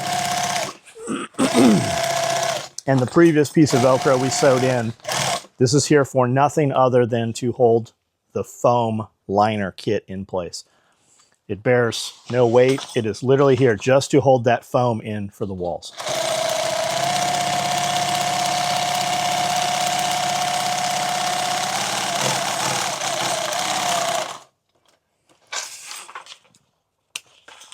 And what you'll find is when you do, when you put Velcro inside something or you put foam that Velcro's in, you can roll it into place and it will be very stiff. It will pop right into the corners very nicely. You won't have any of that sloppy, like loose diaper, wet diaper kind of feel to it. It won't sag. It's a really good way to do it. You can also, if you need to make something stiffer, more rigid, and you just don't have anything else, you can put Velcro inside, especially if you take hook and loop and Velcro them together and sew them inside. That wall will completely stand up. It'll be very difficult to even push it down. Nobody will tell you to do that. It's not ideal, right? Ideally, you're going to use foam or plastic inserts, but you can 100% use Velcro in there and make that thing have some really nice structure to it. You can see here, feel this. Zoom in on this, see if you can see this, okay? Something has happened here, and I am not tensioning. And it could just be that I'm sewing on loop Velcro on pile, right? So it's kind of spongy. See how this is all dots across here? Does the camera show it? Yeah. This is not tensioned. This is straight lined. So if I cut, let me just cut that web, that stitch right there, right? I should be able to just pull this from all the way back here. I can just pull that straight out of there. Which means, what's that mean to you? Why do you care? If this isn't tensioned properly and they were to cut this stitch, this will just come undone like a bag of dog food. This, while it's on there, and for 10,000 cases, it won't be a problem. But eventually it'll be a problem. So I'm going to go ahead and pull that and figure out what is going on with our tension here. Why? I've got plenty of bobbin, although I am kind of low. We might as well go ahead and change it. But I do have plenty of bobbin. It should not be affecting that. And where was that? That was we sewed it from this side. So that's the bottom. So to get that to pull through, we would remove tension from the bottom underneath or add tension to the top. I'm going to go ahead and strip this You can see how wound it is. When you do those first few winds, they're nice and they're really tight, right? And as that gets bigger, that doesn't really happen. So as you roll out of bobbin, as you run out of bobbin, you will lose, the tension will change. So let's look at that to start with.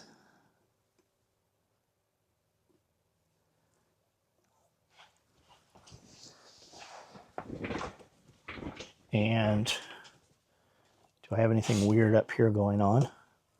I do not. Everything's functioning well here. Did I put the case back in? I did. Let's pull that up.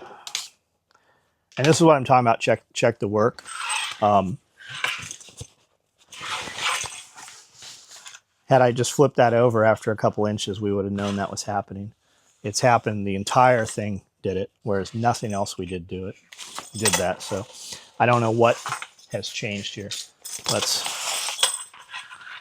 go ahead and take some more of this out this way. It'll be cleaner than pulling it. Now, if you are doing this, cut this off, then you don't have to pull all of that back through every time you pull. It'll be a lot quicker.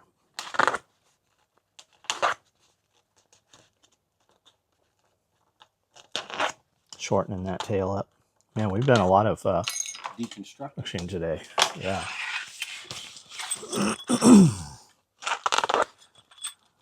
Maybe this is just not meant to be for Brandon.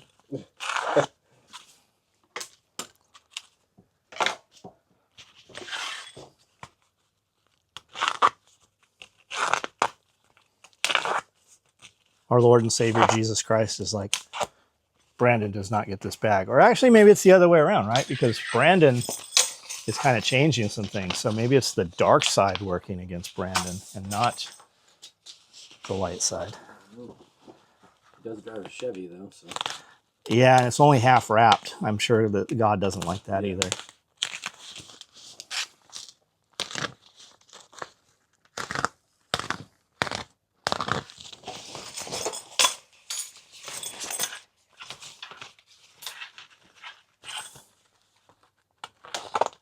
There's too many tattoos to have nice things, too. He's having his tattoos removed, I thought. Put back on. No, he's having his face. What's it say on his face? Cursed or something? I think so. He's having that removed.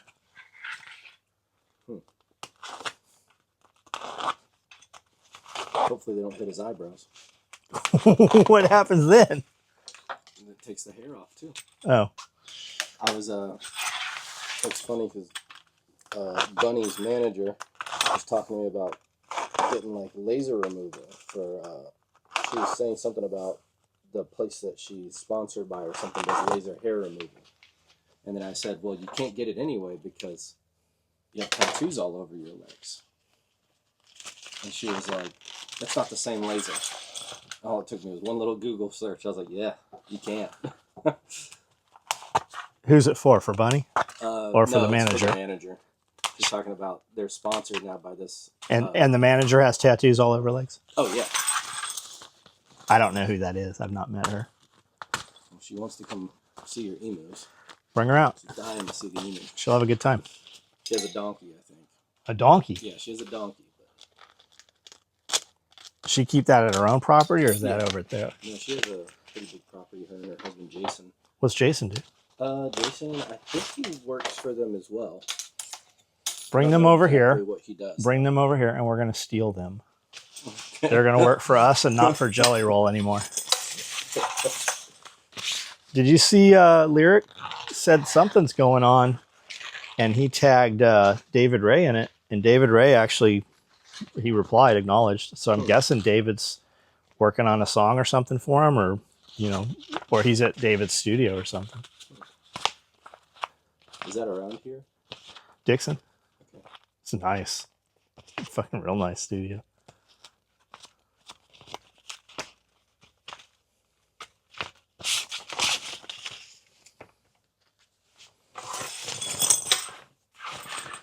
Okay, let's try this again.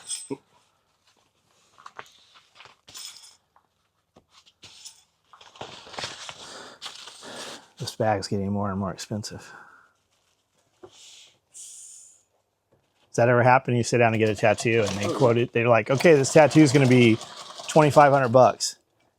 And at the end, they're like, "Okay, this tattoo's $5,000." What do you mean it's $5,000? You said 25. Yeah, I was having a bad day today. They like to do the day rates now. I was having a bad day, so. Yeah, they also, if you get... Yeah, but that's by, like, not the my hour- fault. You fucking got high and drunk last night. We were just having a conversation about this yesterday. Like, some tattoo artists will be by the hour, and then they'll want to go and get food. And then that's on your time. Yeah, and they're like, well, you got here at noon, you left at 8, so it's 8 hours. And I'm like, well, about 3 of that was you messing around. That's like coming here. You come here for, how long are you here? 12 hours each time? Yeah. And we actually work for 3 hours. It's not my fault you don't have your fucking camera on the whole time we're doing nothing. Oh, yeah.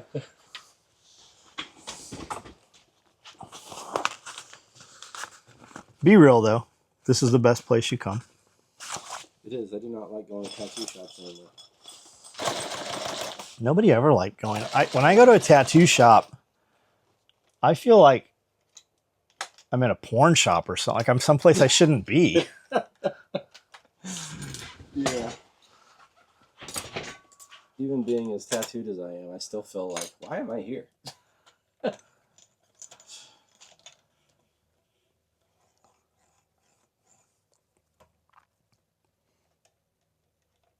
I have tons of tattoos. Yeah, I think you got what 700? 700 700 dots. 700 needle strikes in each tattoo. Actually, I've been in tattoo shops. I had friends that worked or owned tattoo shops, but I've not actually been in a tattoo shop in 20 some years, probably. All the tattoos, like we've been very lucky that all the tattoos that any of us have, people have come here. Yeah.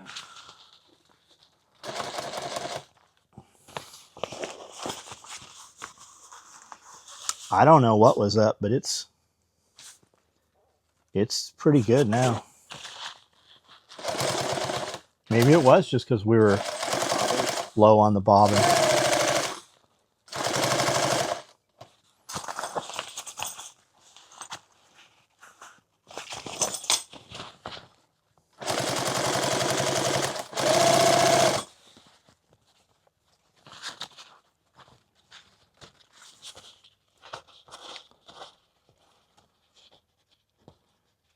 We need to take the emus and put them in the back. So they can run around?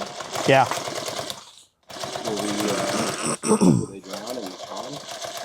Could they drown in the pond? Probably, but I mean, they could drown in the pond up top too. And it's harder to get out of that one. There's the steep embankments.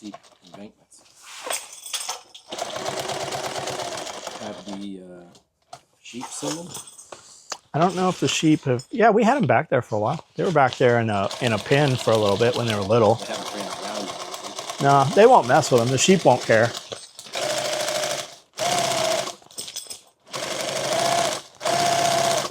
If anything, the emus will bully the sheep.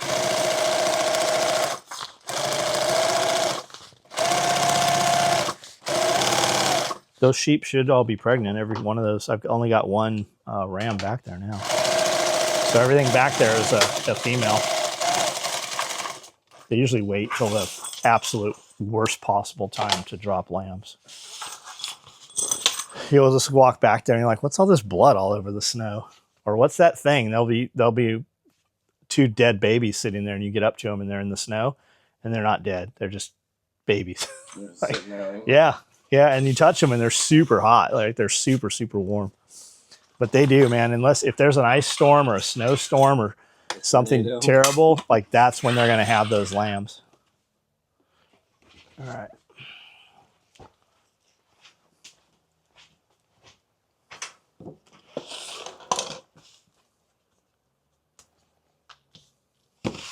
Brandon texted me and said that last night this morning he got really sick when he woke up. He's like, now we're all sick. Good. That's what I told him. I go, dude, if it's enough to tell me that your kids are sick, let's just call this off. Well, I might be able to make it. I'm like, man, if it's enough, if your kids are sick, You're sick. you're like, you can't be coming here and getting us sick. And we're going to sit like this. Face to face, yeah.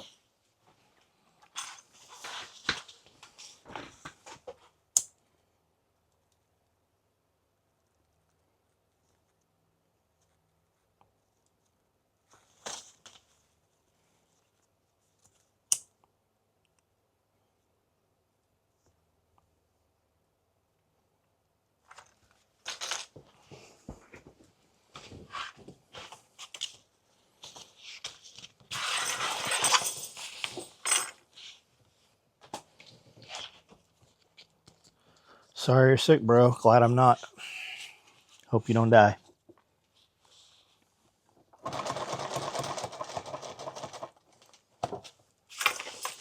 If you do, though, we'll bury you with this cool-ass helmet bag. But I'm taking your night visions. Yeah.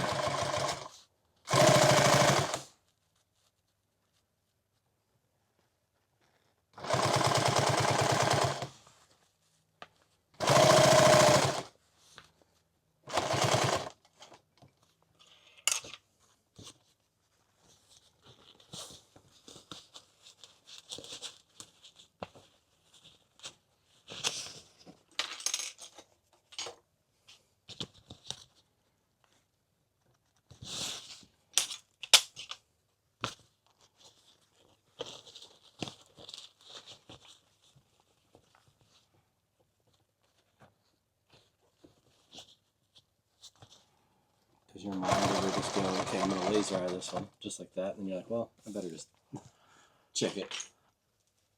I sew a lot better without the camera. Without the camera and lights, when it's just me, I'd have this fucking thing done. Yeah, because you get in the zone. You just it's music, right? Yeah.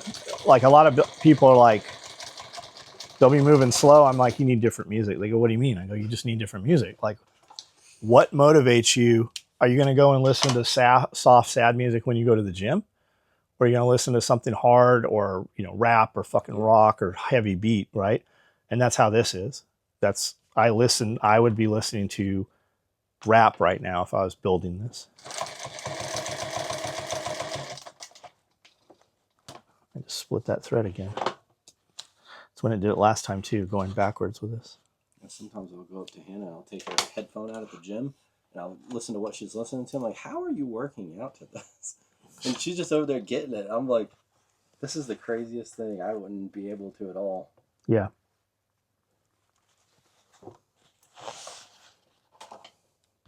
I spend more time on YouTube looking For music.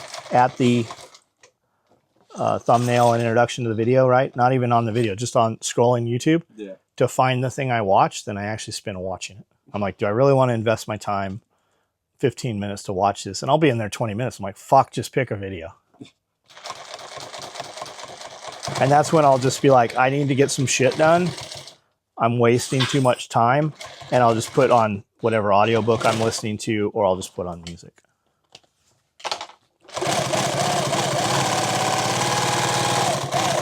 And then if I listen to music on YouTube, it completely fucks up my algorithm after that. Yeah.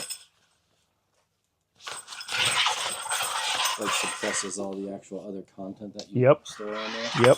That's why you need like 2 YouTubes. One that's just music that you can switch to. I have that. I probably should do that. Just use John Willis and then SOE. I probably should. I wonder if that would change the algorithm for our view stuff also, because I'm always just under SOE. I get notifications all the time on SOE Reptiles, and every time I look at it, it's that fucking video of Amanda in the every day. The best video I have ever made in the entirety of social media is that stupid video.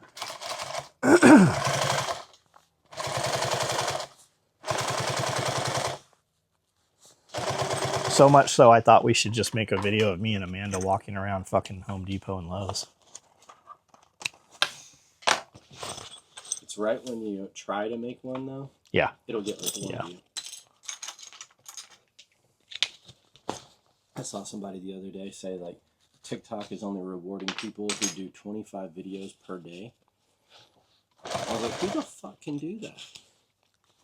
What are you just going, hey, what's going on? And then hitting upload through the app? So what a lot of them are doing is they find a video that's viral, Recreate it? and they do their react where they just say stupid shit to it. And I'm like, this adds nothing. Yes, it's so Like, I can't watch them, but there's fucking dipshits that do. If people weren't watching it, they wouldn't be fucking doing it. But where's the reward? I mean, are they making money for it? I suspect those people actually have nothing. That's like their That's their dopamine. That's it. Yeah. They don't have anybody in their life that actually shakes their hand, gives them a high five, or says good job. Or fuck gives them a hug. Yeah, nothing. It's okay, bro. All right. Okay, we're back to where we were. We're not back to where we were yet. Close. We're approaching where we were.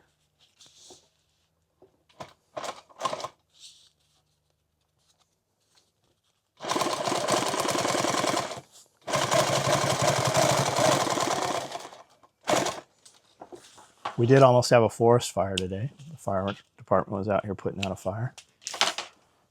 Not here. Across the street where they logged all that shit. They piled up all that debris. I don't know how they get them to burn so slow. Like, their burn piles take days to burn, and they never like fully catch fire. You'll see a fire there, but it's mostly smoldering. I don't know how they get it to burn so cold. But they had this burn pile, and it smoked for days and burned, and it went out, and they went through and picked up all the rest of the stuff and piled it on top of this burn pile. Well, the holiday came and nobody's working. Nobody's out there at all. And this morning, that pile caught fire again. A lot of fire, like really on fire. And I just figured, oh, somebody came in because it's Friday and somebody's out there burning this pile, whatever, one of the logging companies or something. And then the fire department showed up. And there's a bunch of dudes with hoses. I'm like, how the fuck did they get hoses over there? There's no water over there. And then I realized there's a fire truck. And they're running fire hoses.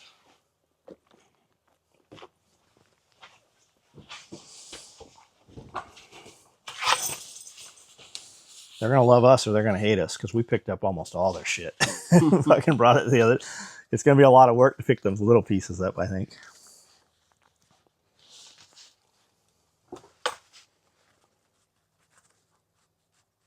I'm surprised nobody's come over and talked to you. Even not in a bad way, just been like, They did. man, what are you guys doing? They did. So the dude that was in charge for TDOT or whatever, for the state, came up and asked Sky, what's going on? And Sky's like, well, you guys are cutting all these down and burning all these trees, so the boss told us to take them and run them through the chipper. And he's like, oh, cool. Less work for us. And that was kind of my green light for, okay, do what we're going to do. And we did. We didn't cut anything big that could really be logged. Yeah. The company came through with their skidders and shit, cut all that. And I was surprised how little they took. Like, I left trees thinking that they would use them, and they cut them down, but they only took if they cut down 100 trees, they only took wood from like 20 of them. And they cut just the bottom piece, even stuff that like I could have run on a sawmill, they left it there. And they took their skidder up there, grabbed it, took it across. And I went down the next morning and said, hey, are you guys done up there? And the dude's like, yeah. I go, can we take all the rest of the debris and shit? We're going to chip it. And they're like, yeah, absolutely, man. We're done up there. From here, somebody else comes in, piles it up, lights it on fire. And they've lost. They had 2 of those giant excavators. And I don't know if it's from, somebody told me that they're leaving them too close to the fire at night when they go home. And it melts the hydraulic lines and catches fire. They burnt 2 brand new excavators to the fucking ground. And Cody said, I wonder if it's because the fire is already going while they're piling it up, and that's when it catches fire. Yeah. Maybe. I don't know. But they did burn fucking 2 $500,000 machines to the ground up there. I wouldn't be surprised, though, too, if it was somebody else coming by. Maybe. Lighting it on fire. Maybe. There's a lot easier ones to light on fire than those ones, though. I don't think there's any sabotage. I mean, the duck hunters are pretty pissed off, but Oh yeah, I fucking bet. you heard that dude say that at Yeah. the co-op the other day.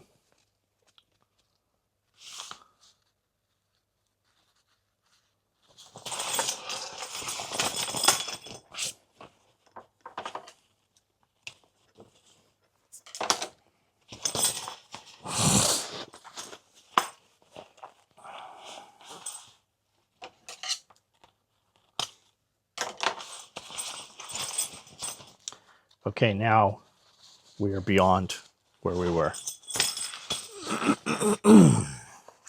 Or about to be.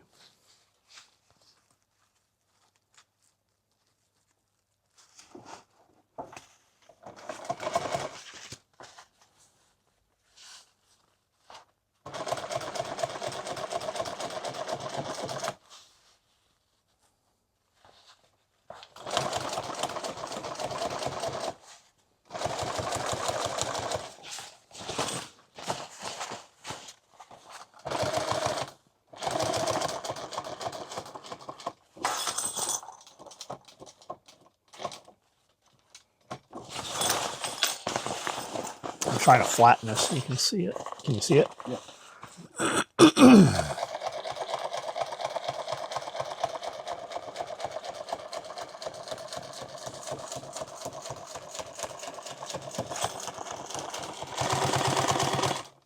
Man, sewing contrast thread takes 10 times as long.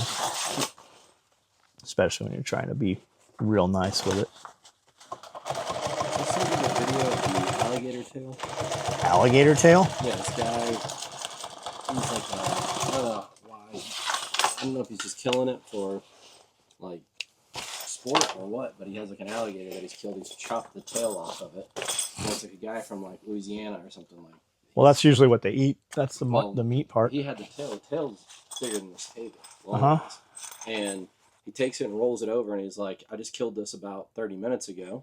And he's like, I'm going to show you how sensitive their nerves still Oh are. yeah, it still And he flops. stabs it, and it just freaks out. It starts smacking everywhere, and he's like trying to hold it down and everything. Wonder if that's real. It looks real. I wonder. Okay, there's that. There's that.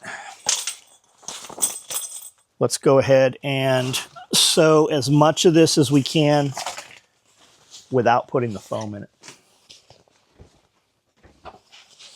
How much of that can we actually sew without putting the foam in it? And is it even worth doing? Let's go ahead and find the center on this.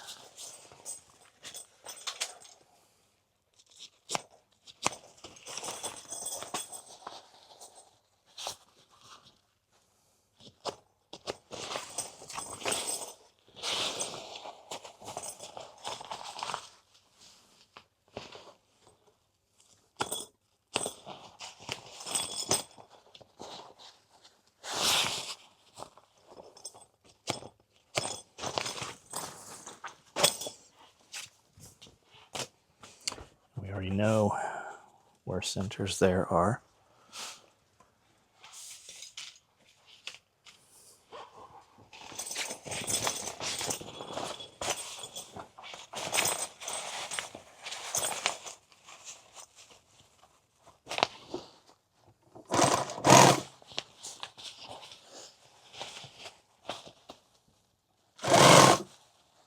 Just cut that thread.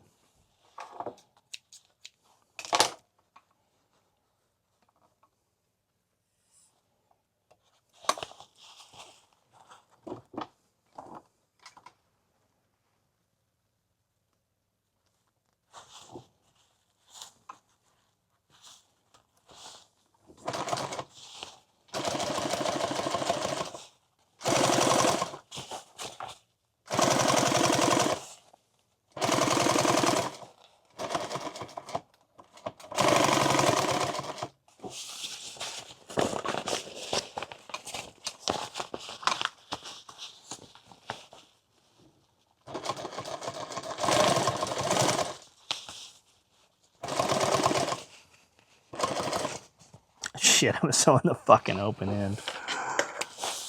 It's almost always more hassle to try to put the foam in after the fact than to just put it all in there and do it.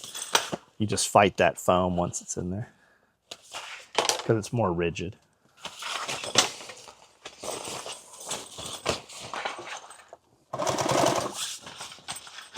And I'm still fighting these zipper pulls. Let's get those off of there.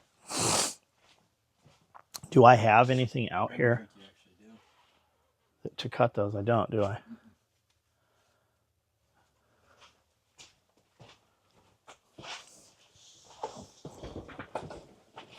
Best thing for these are front end cutters. You can use 10 snips. You can use all kinds of shit, but front end cutters are the best thing. I like the company that makes Vice Grip, whatever, Irwin, I think that's who it is. I like theirs the best. Amazon has them.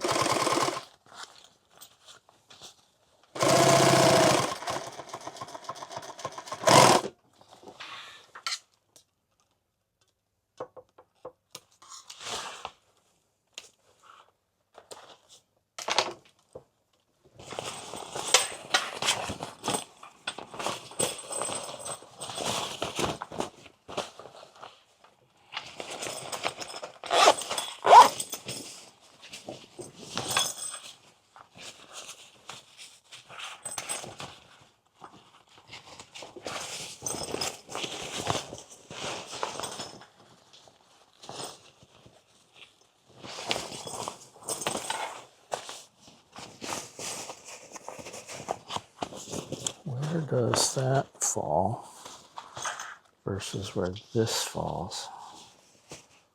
Okay, that looks right. They look even.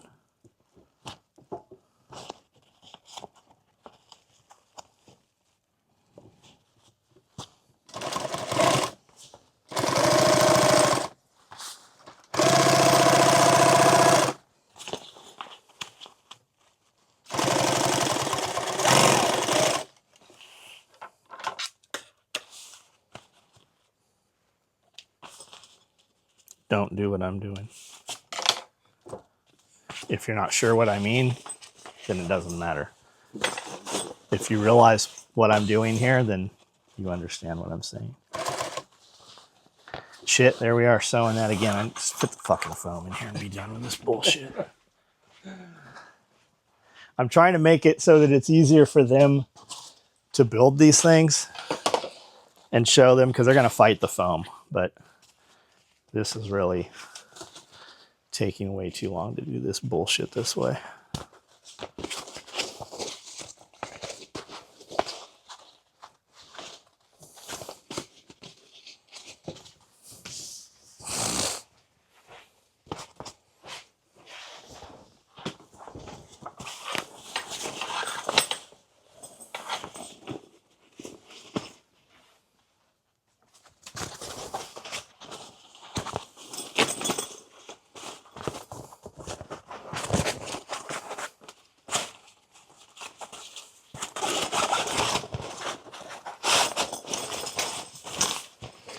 Whatever size you think the foam needs to be, it probably needs to be smaller. It's okay if you have a little shift. Even this foam right now is an inch smaller than this, at least. If this is 9, then the foam's 8. I don't remember what it is. It's okay if it shifts. Once you have this together, if you want to tighten it up, you can just run your stitch line in a little more and that'll tighten it up. But once it's in place, you won't know it. You won't know that it's loose once it's all together. And if it's tight, it's probably too tight.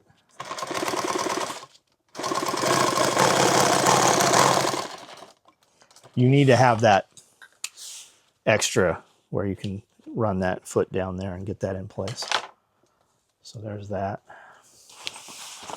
Let's get this in here. Every time I see this, I think it's too small. It even looks too small right now.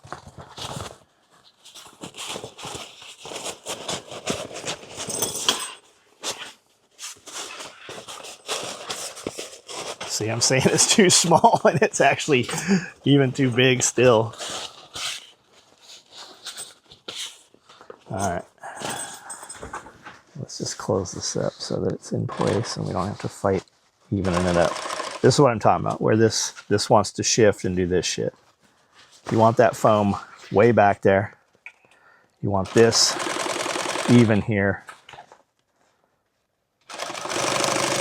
Look at it as a couple inches of work, a couple inches at a time. Get it lined up, hold it in place, sew it, and then readjust.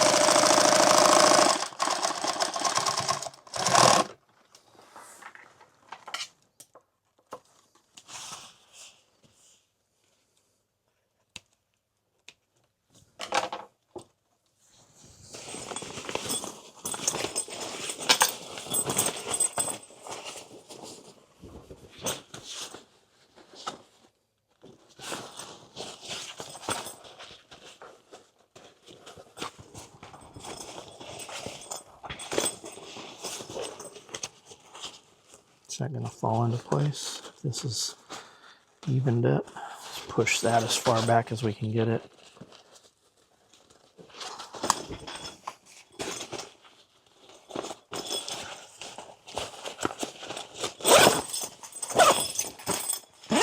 Just give us a little more extra play.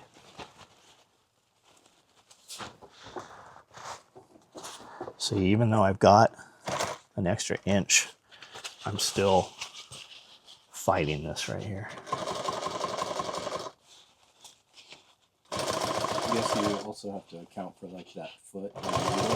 Yeah, if I was coming the other way, this side's smaller. Yeah.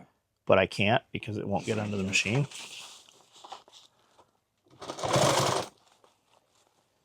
And now I'm fighting not only this piece of foam, I'm fighting this piece of foam.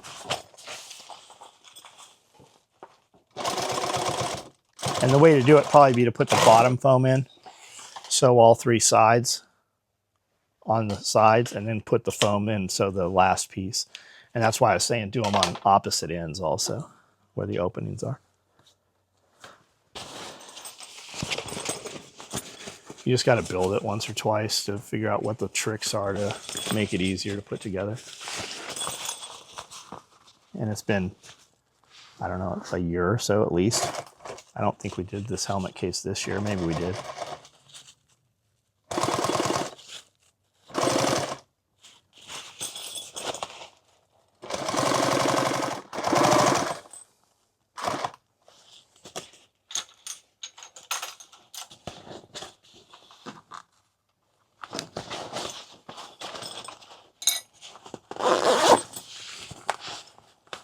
I am off. I've got extra material here. And I'm not sure if I'm going to have, because I have too much here. Is that because I should have pushed those zipper tracks all the way in those alligator mouths? Or is it because I'm not going to have enough over here? Am I not clocked right? I think I am. I went all my centers match up. Center, center there. Center, center there. So I should have too much on this side also, if that's the case.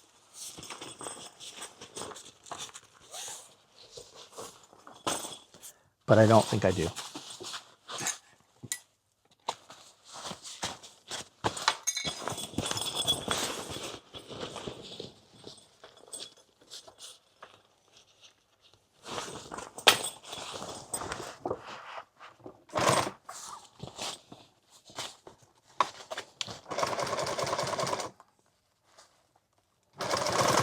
The real answer for this is this foam should be less in here.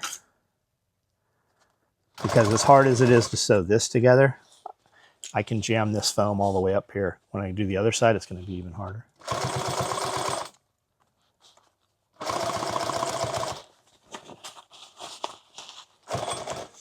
No wonder you don't offer these all the time. The shop can't make them.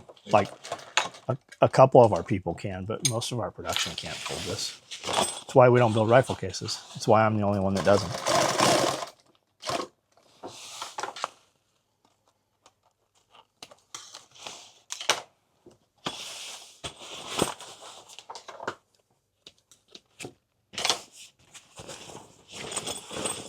Okay.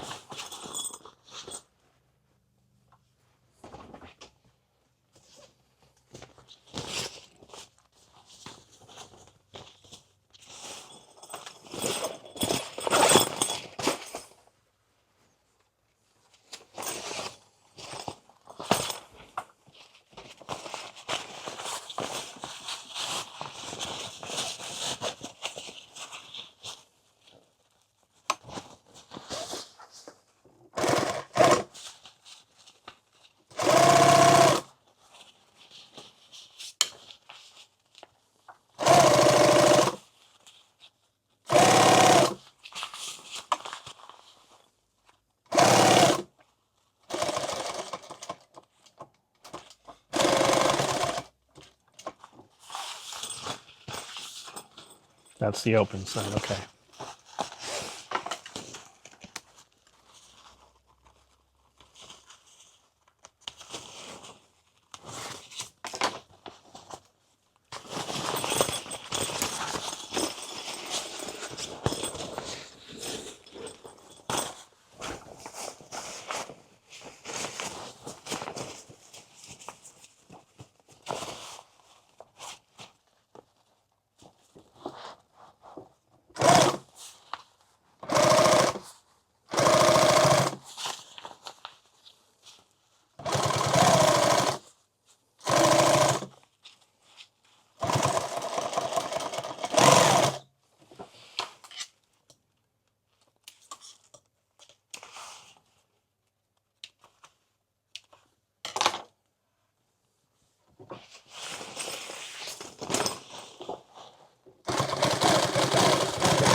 Cut that, yep.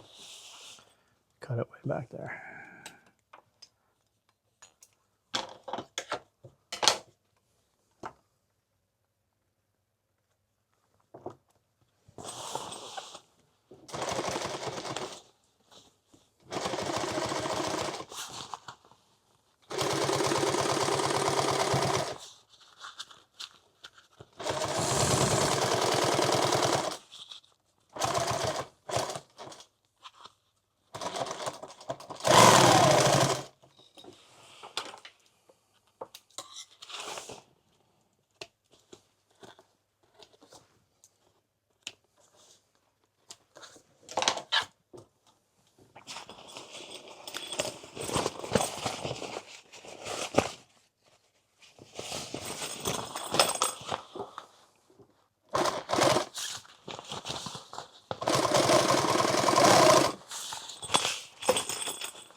Watch that too. That'll get caught on the corner and completely stretch out your project. Or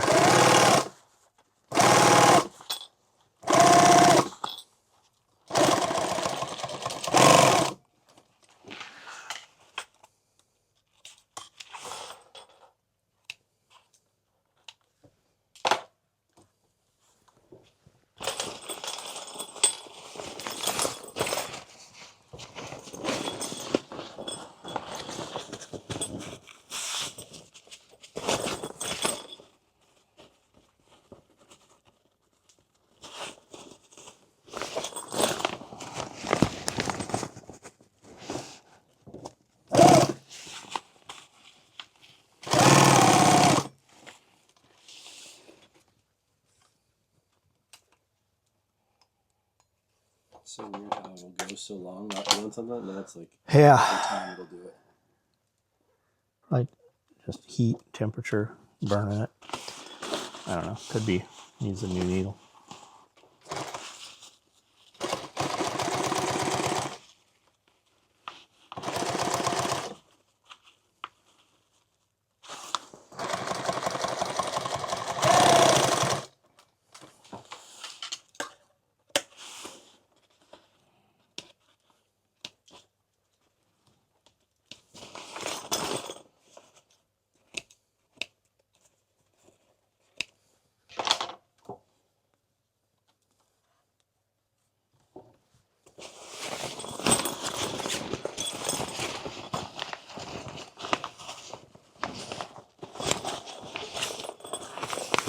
Can I get it from this side?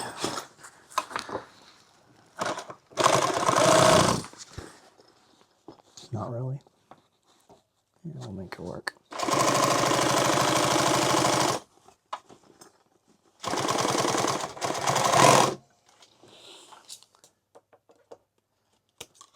Will it be lined up?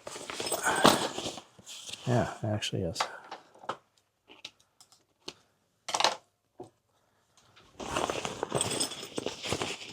Voila.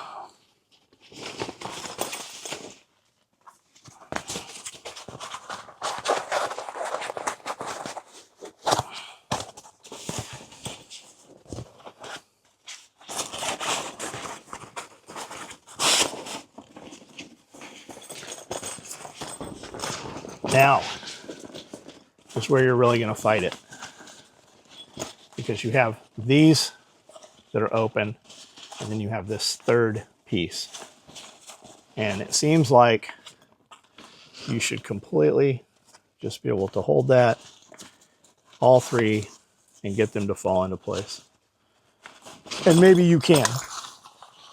Me, I cannot. So let's get that flat.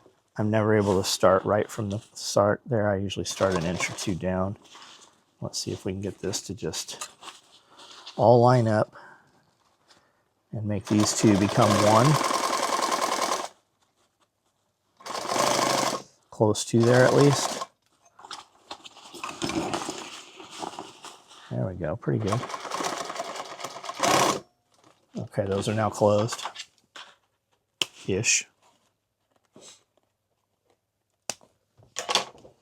And that's just closing those two, so then instead of working with 3, you're working with 2 to make sure to grab that middle piece. That's right. Now,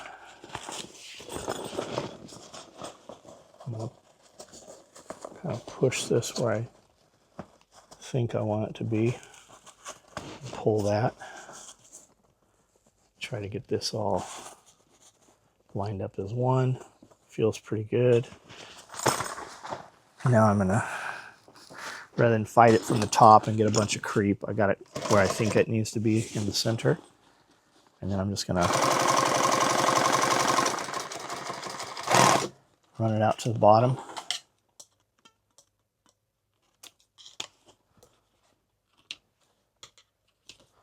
Does it look right? It does. And then I can run it from this center up, or I could run it from the top back to the center. We'll just start right here and do the exact same thing over. I've got a little extra right here, so I am actually going to turn it around.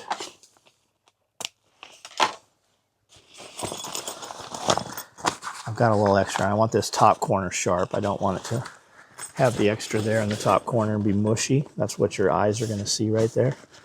So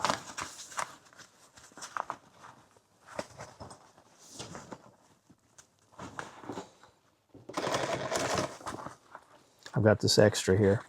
So rather than have this 1/4 inch pleat here, I'm going to push up a little bit as I'm going and walk that excess into this whole area here.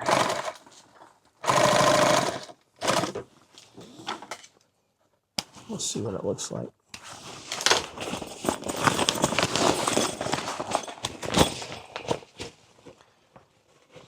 You can still see that little pleat there, but you won't. And I'm also not far enough in here. You can see the purple thread. So we're going to keep that all where it is, but we're going to run it some more and tighten that whole side up a little bit.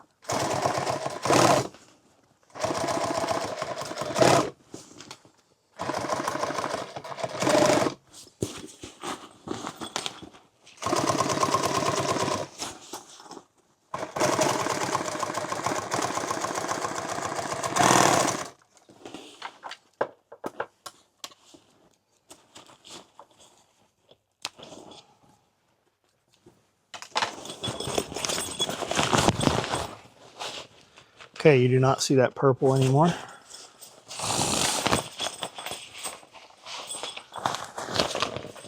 You don't see any of these tack lines.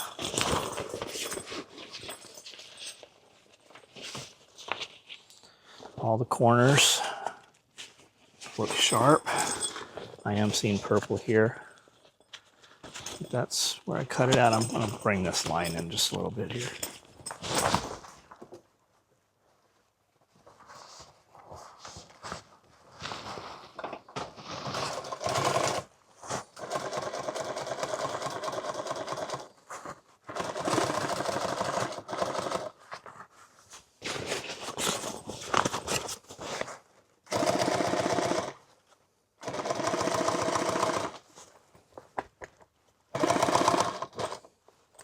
That zipper pull, you'll sew right through that.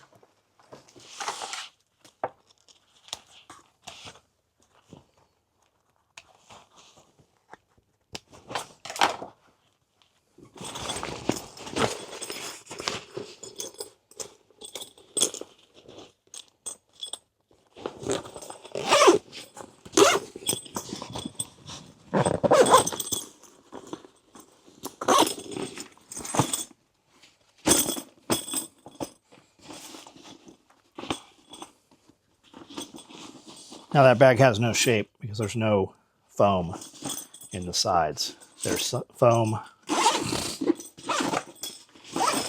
front and back wall and bottom. Now we need the rest of it. So how are we going to do that? We'll show you. That's the bag. And now we will build the foam kit.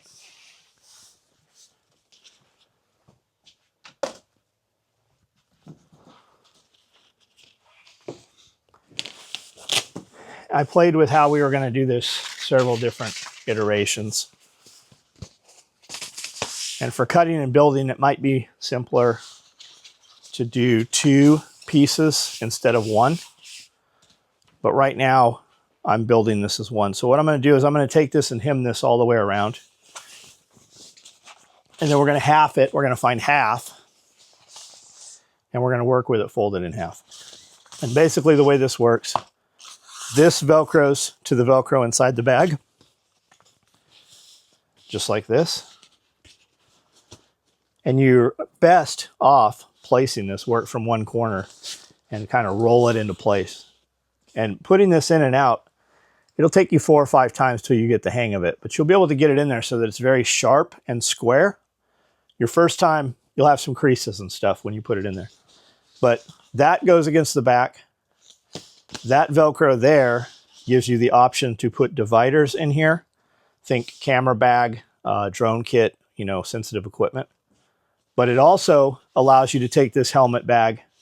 A helmet fits perfectly in here with your nods, with your arm, everything, and still put a pair of padded hearing protection in a pad of Ear Pro in a hearing protection case sits in here perfect. But you can put all the Velcro mesh pockets on here also and have other sensitive items or just batteries and cables and everything that goes with that kit in here. And still, because the helmet rounds, right? You still have a lot of room to use inside this thing. So that's what that Velcro is for. And that's what we're going to build right here. That's what we're going to show you right now. This looks blue under these lights. Yep. It is definitely not blue though. Is it? I'm second guessing myself. It's not blue, right? No. It's like when you put a shadow over it, yeah, it turns purple. All right, I'm just going to hem this in, probably about a 1/4 inch hem all the way around. You could also do this inside out and then flip it, which would thus make the hems. I think this is probably an easier way to do it for, especially the first few times doing this. Make your hems, be cognizant of whatever pressure you're putting on here. You'll also find on the pack cloth when you fold this over, if you just sew it, your hem will move. So I like to kind of keep my fingers in place every few inches. And you can definitely take this, if this thing's, I don't know how big this is, I think it's like 80 inches or something. If you take and stretch this, you can definitely stretch this out another 6 inches. You don't want to do that.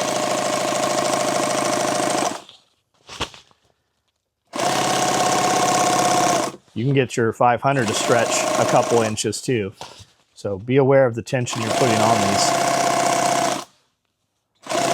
Also be aware if you don't hold tension, all this shit will shrink. Especially on long run stuff. See how it's fighting? It's wanting to shift this way. So it's changing my hem here.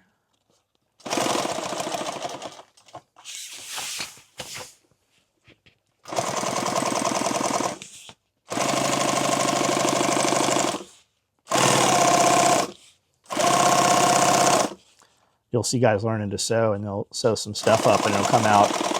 When they go to put it together, it's like almost, it's off. It's like a diamond shape almost instead. That's because the weight, just the weight pulled it and changed the shape.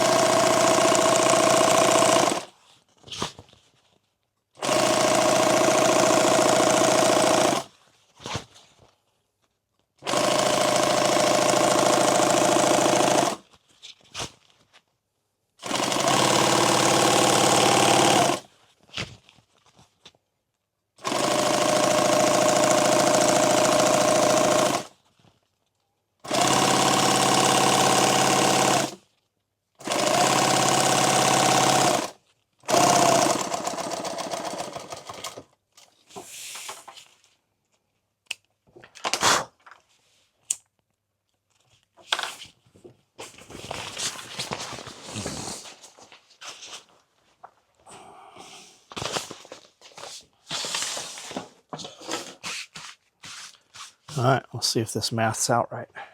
So with this, do you sew vertical? Create the channels? Well, first we got to put the Velcro on horizontal. Then we'll sew it, make the pockets, and we'll put the foam and close the pockets. That's how we'll do that. Right now, I'm just making my marks where I need this Velcro. It's so long.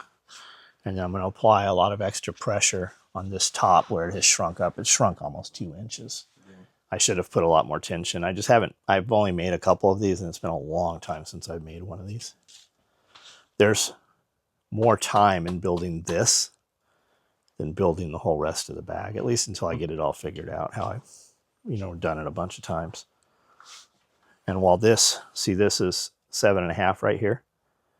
When it sits with the foam in it, it's actually 7, so you lose. So you got to figure out where that shift is going to be. So off of the top seam right here, I'm going to go 1 inch. That's what I'm going to do, is I'm just going to mark it for the first Velcro. We'll go off of that. And then we'll put that on and then measure for the other one.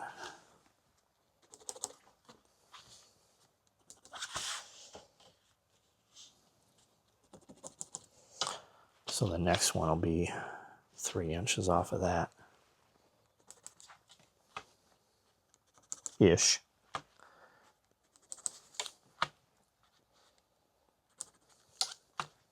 And that's something that can kind of be... It doesn't matter where it is. As long as it's in there. Yeah, it'll still function. If it's up or down a little bit. We'll be close. Nobody will know if it's not. There's nothing else to compare it to. Yeah. If you, it's not like you're going to hold it next to your other one.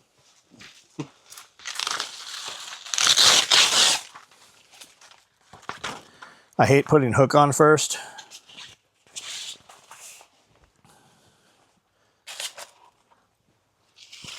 Let's just go ahead and put this on. Let's see, first of all.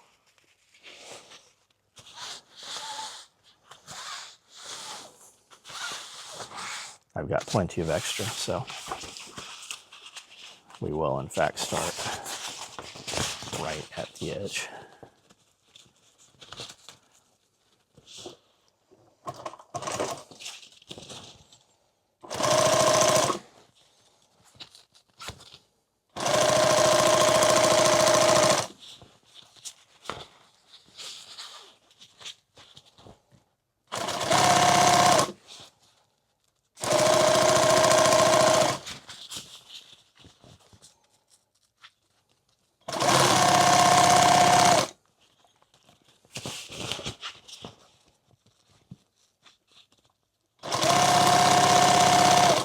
What you didn't see off camera is we spent the last 30 minutes trying to figure out where 2 inches went. And what I think is that the 2 inches never existed, but it's because I pull on the material so tight that it stretches out 2 more inches. And when I talk about the bags being super tight and Velcroed together and mated together, that's what makes these bags so good, so tight and not sloppy. It's because once that is in place, that foam pushes straight into the corners in both directions and they mate together. We could not worry about that 2 inches and just have 2 inches extra on the bag, or we could have an extra inch on the foam and then the bag would kind of be out of shape. It has to be exact. And until I build these a few more times, I've just got to build a refresher and kind of figure out how we want it. But once we have it, once I've done it, then I'll know and I'll have some more notes. Typically, I build these things. Brandel and I will work on these on video. You guys will see them. And then when everybody leaves, we'll go to dinner. And that's usually on a Friday night. And I'll come back. I'll be in here Saturday, Sunday, but I won't, while the notes are fresh, I won't make the notes. Whereas had I just done that, it would save us a lot of time. It's in here. And because these are not production, it's not like I can ask someone else.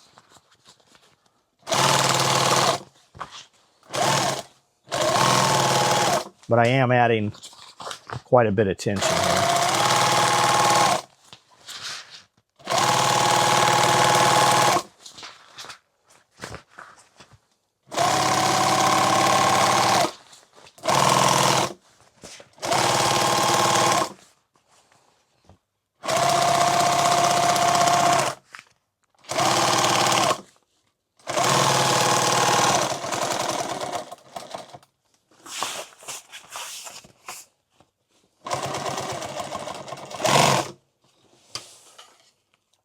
Time is it? 3:30. Holy shit. I guess we're not going to do that other video today.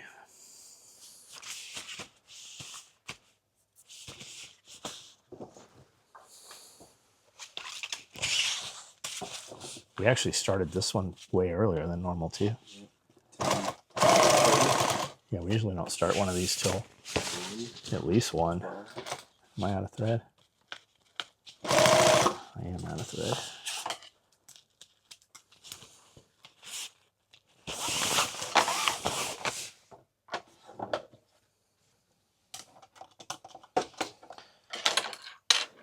Will we be able to finish this with 1 bobbin? I'll bet it takes 2.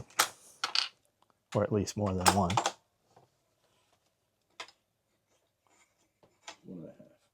Yeah, at least over 1.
I keep smelling something. I don't know what that is.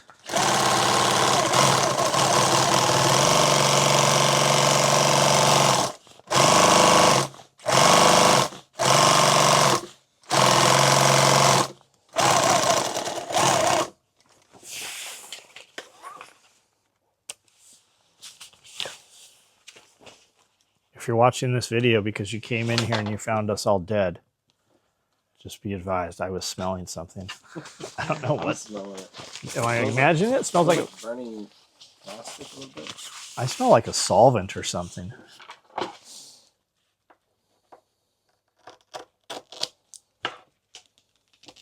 Some kind of chemical.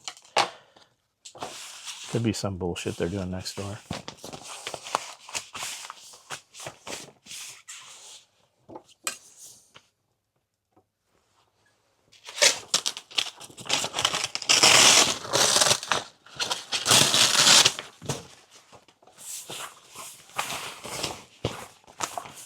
I'm going to start this way because I'm going to sew on this line here. You are sewing and messing with hook. Huh? The whole loop Velcro, you like it, don't you? Oh yeah, I love it. Carry it around in my pocket on my days off, so I can You carry around both kinds in one pocket. just so it it connects together, just so you it know? I can stick to things.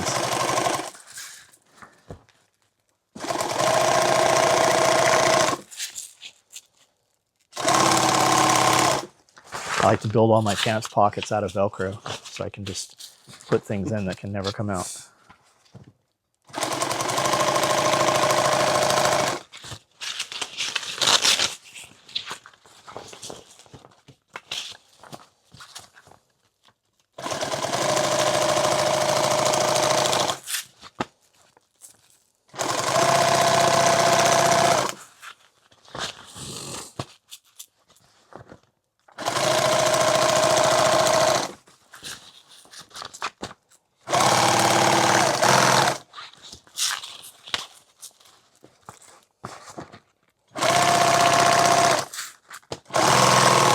I'm applying a lot of pressure on here so we get the size back that we lost.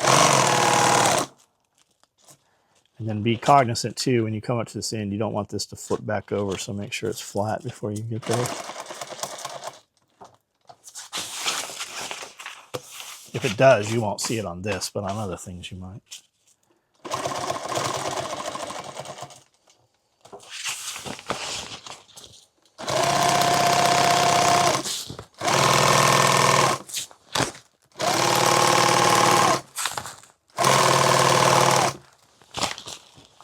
There it is.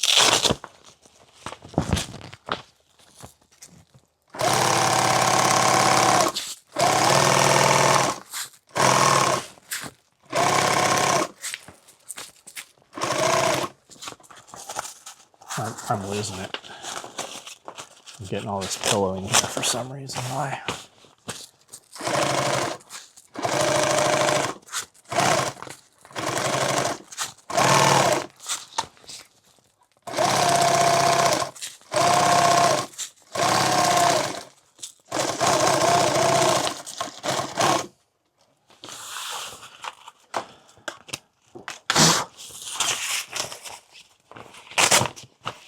Maybe I stretched the material more than the Velcro would stretch with it. Maybe that's what's happening here.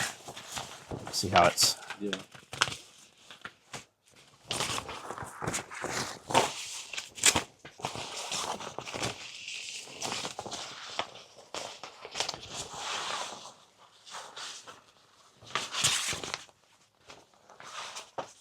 All right, there's...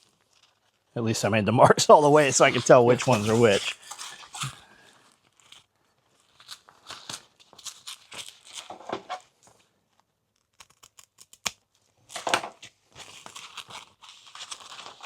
Here I am fighting all this. All right.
Do I want them that tight? I think we can take a little off.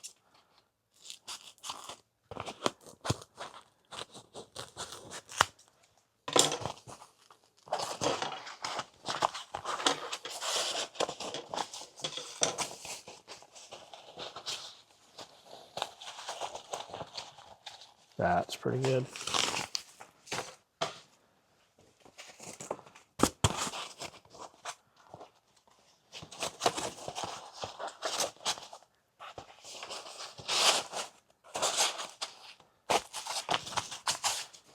That one's pretty good too.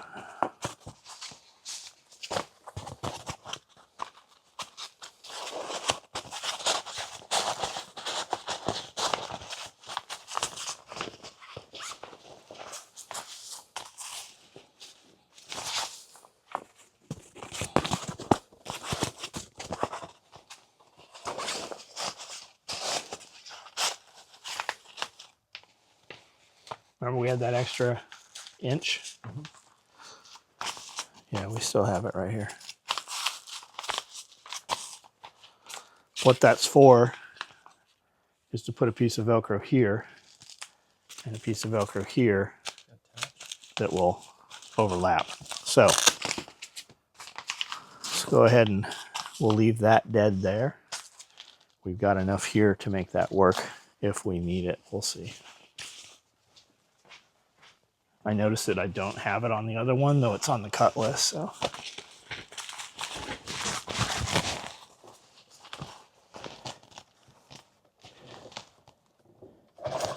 here's where you're really going to fight this, is trying to get this, both these edges lined up clean, because this foam is all the way in the bottom here.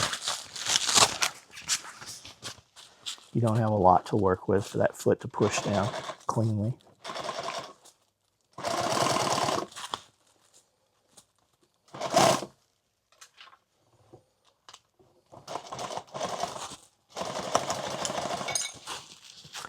And if this doesn't line up nice and clean, you could just put that as the bottom. That will be the bottom piece. You won't see it.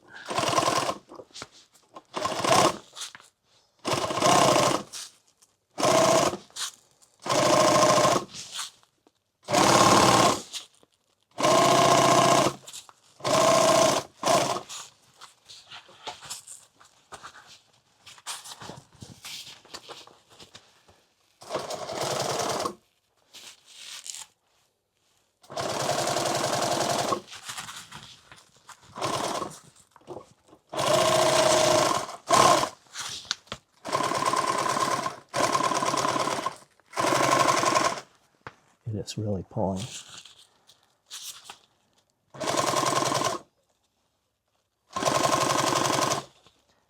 Couple inches at a time.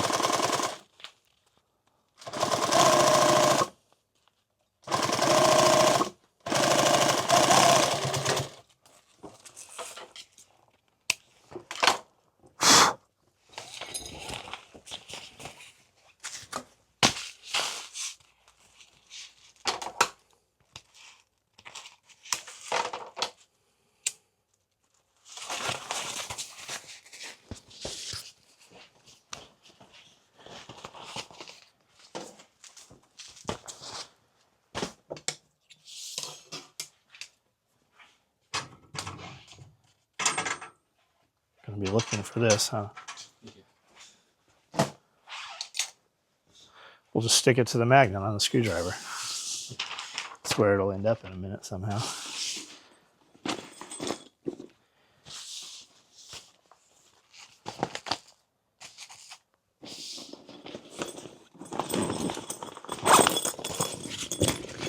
All right, do we want to assemble this inside out? Probably not.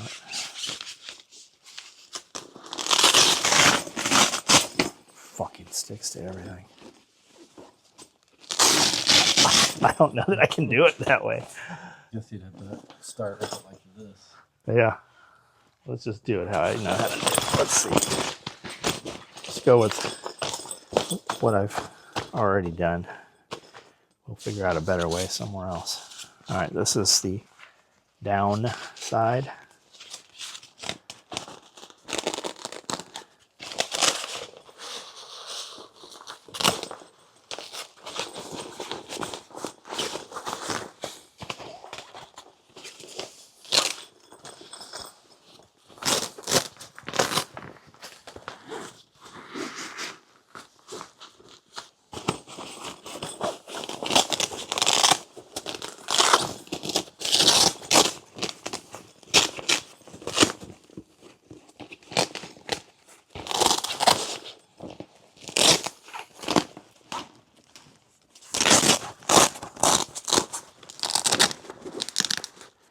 Yeah, I remember having to mess with this Yeah, like put it all in 100 times to get it to actually look right, especially for photo.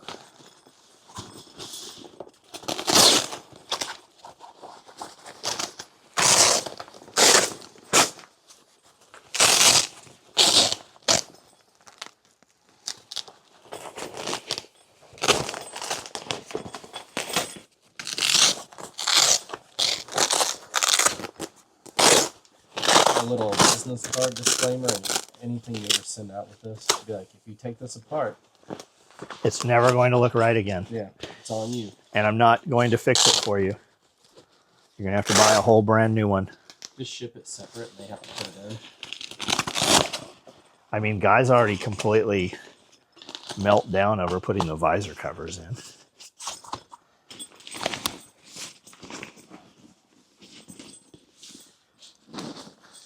Did you end up putting a tag on that? No.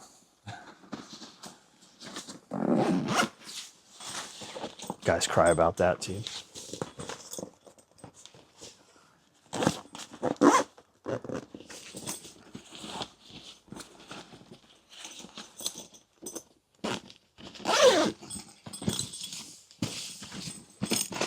All right, we can do better than that. But that is basically how this goes. You will carry this bag like this. There are attachments for a shoulder strap. I have not built a shoulder strap for any of these yet, though there is one in the bin over there. This will open up just like that. And there is the inside of that bag. This one actually fits better by having those couple inches less. It doesn't hourglass in, but it does need that Velcro piece where you're going to Velcro it to the, and it needs to go to the inside too, because you could never get it to the outside on this. But that's how that'll go. Just like that. Nope. Yeah, Irwin, right there. You can get these on Amazon. You can buy them at Home Depot. If you put a little oil right here, they'll fall open, which if you're cutting hundreds of zipper pulls, it's worth doing that. Otherwise, you got to physically open it with your other finger. And the way I cut these, when I do any of my zipper pulls, I cut here. You can completely, from there, twist this off. It cuts up the paint a little bit, though. It'll ding the paint. So what I like to do is cut, rotate, cut, and they come completely off and don't blemish the paint. A lot of guys will buy zipper pulls that don't have these. For me, the ease of putting these on with the few extra cents we pay and then cutting these off, it is way cheaper to pay extra to have these, to cut these off and throw them away. And then 550 cord. I use actual 550 cord. The guts are still in there. I cut the 550 cord on my hot cutter, which is over here. One of these little rope cutters. You can get that off Amazon too. When I cut them at an angle like this, so that when I go to feed this through, there's a bevel on the cord. And I just push that straight through there. That's not going to show you on this one. Push that straight through there, and then I just tie it, and then I roll that knot. I pull on it. I want that towards the end. Whatever you guys do on your product, that's all up to you, man, however you do it. You can buy fancy pulls. You can buy rubber pulls. You can buy silicone, all kinds of shit. So somebody will be happy to sell you a $10, $15 zipper pull. You can put a bead on there. The cool thing is to run these a little bit longer, put heat shrink on them, and then heat shrink them. That's the pull. That's the night vision bag. Now Brando will make it look way better than it does.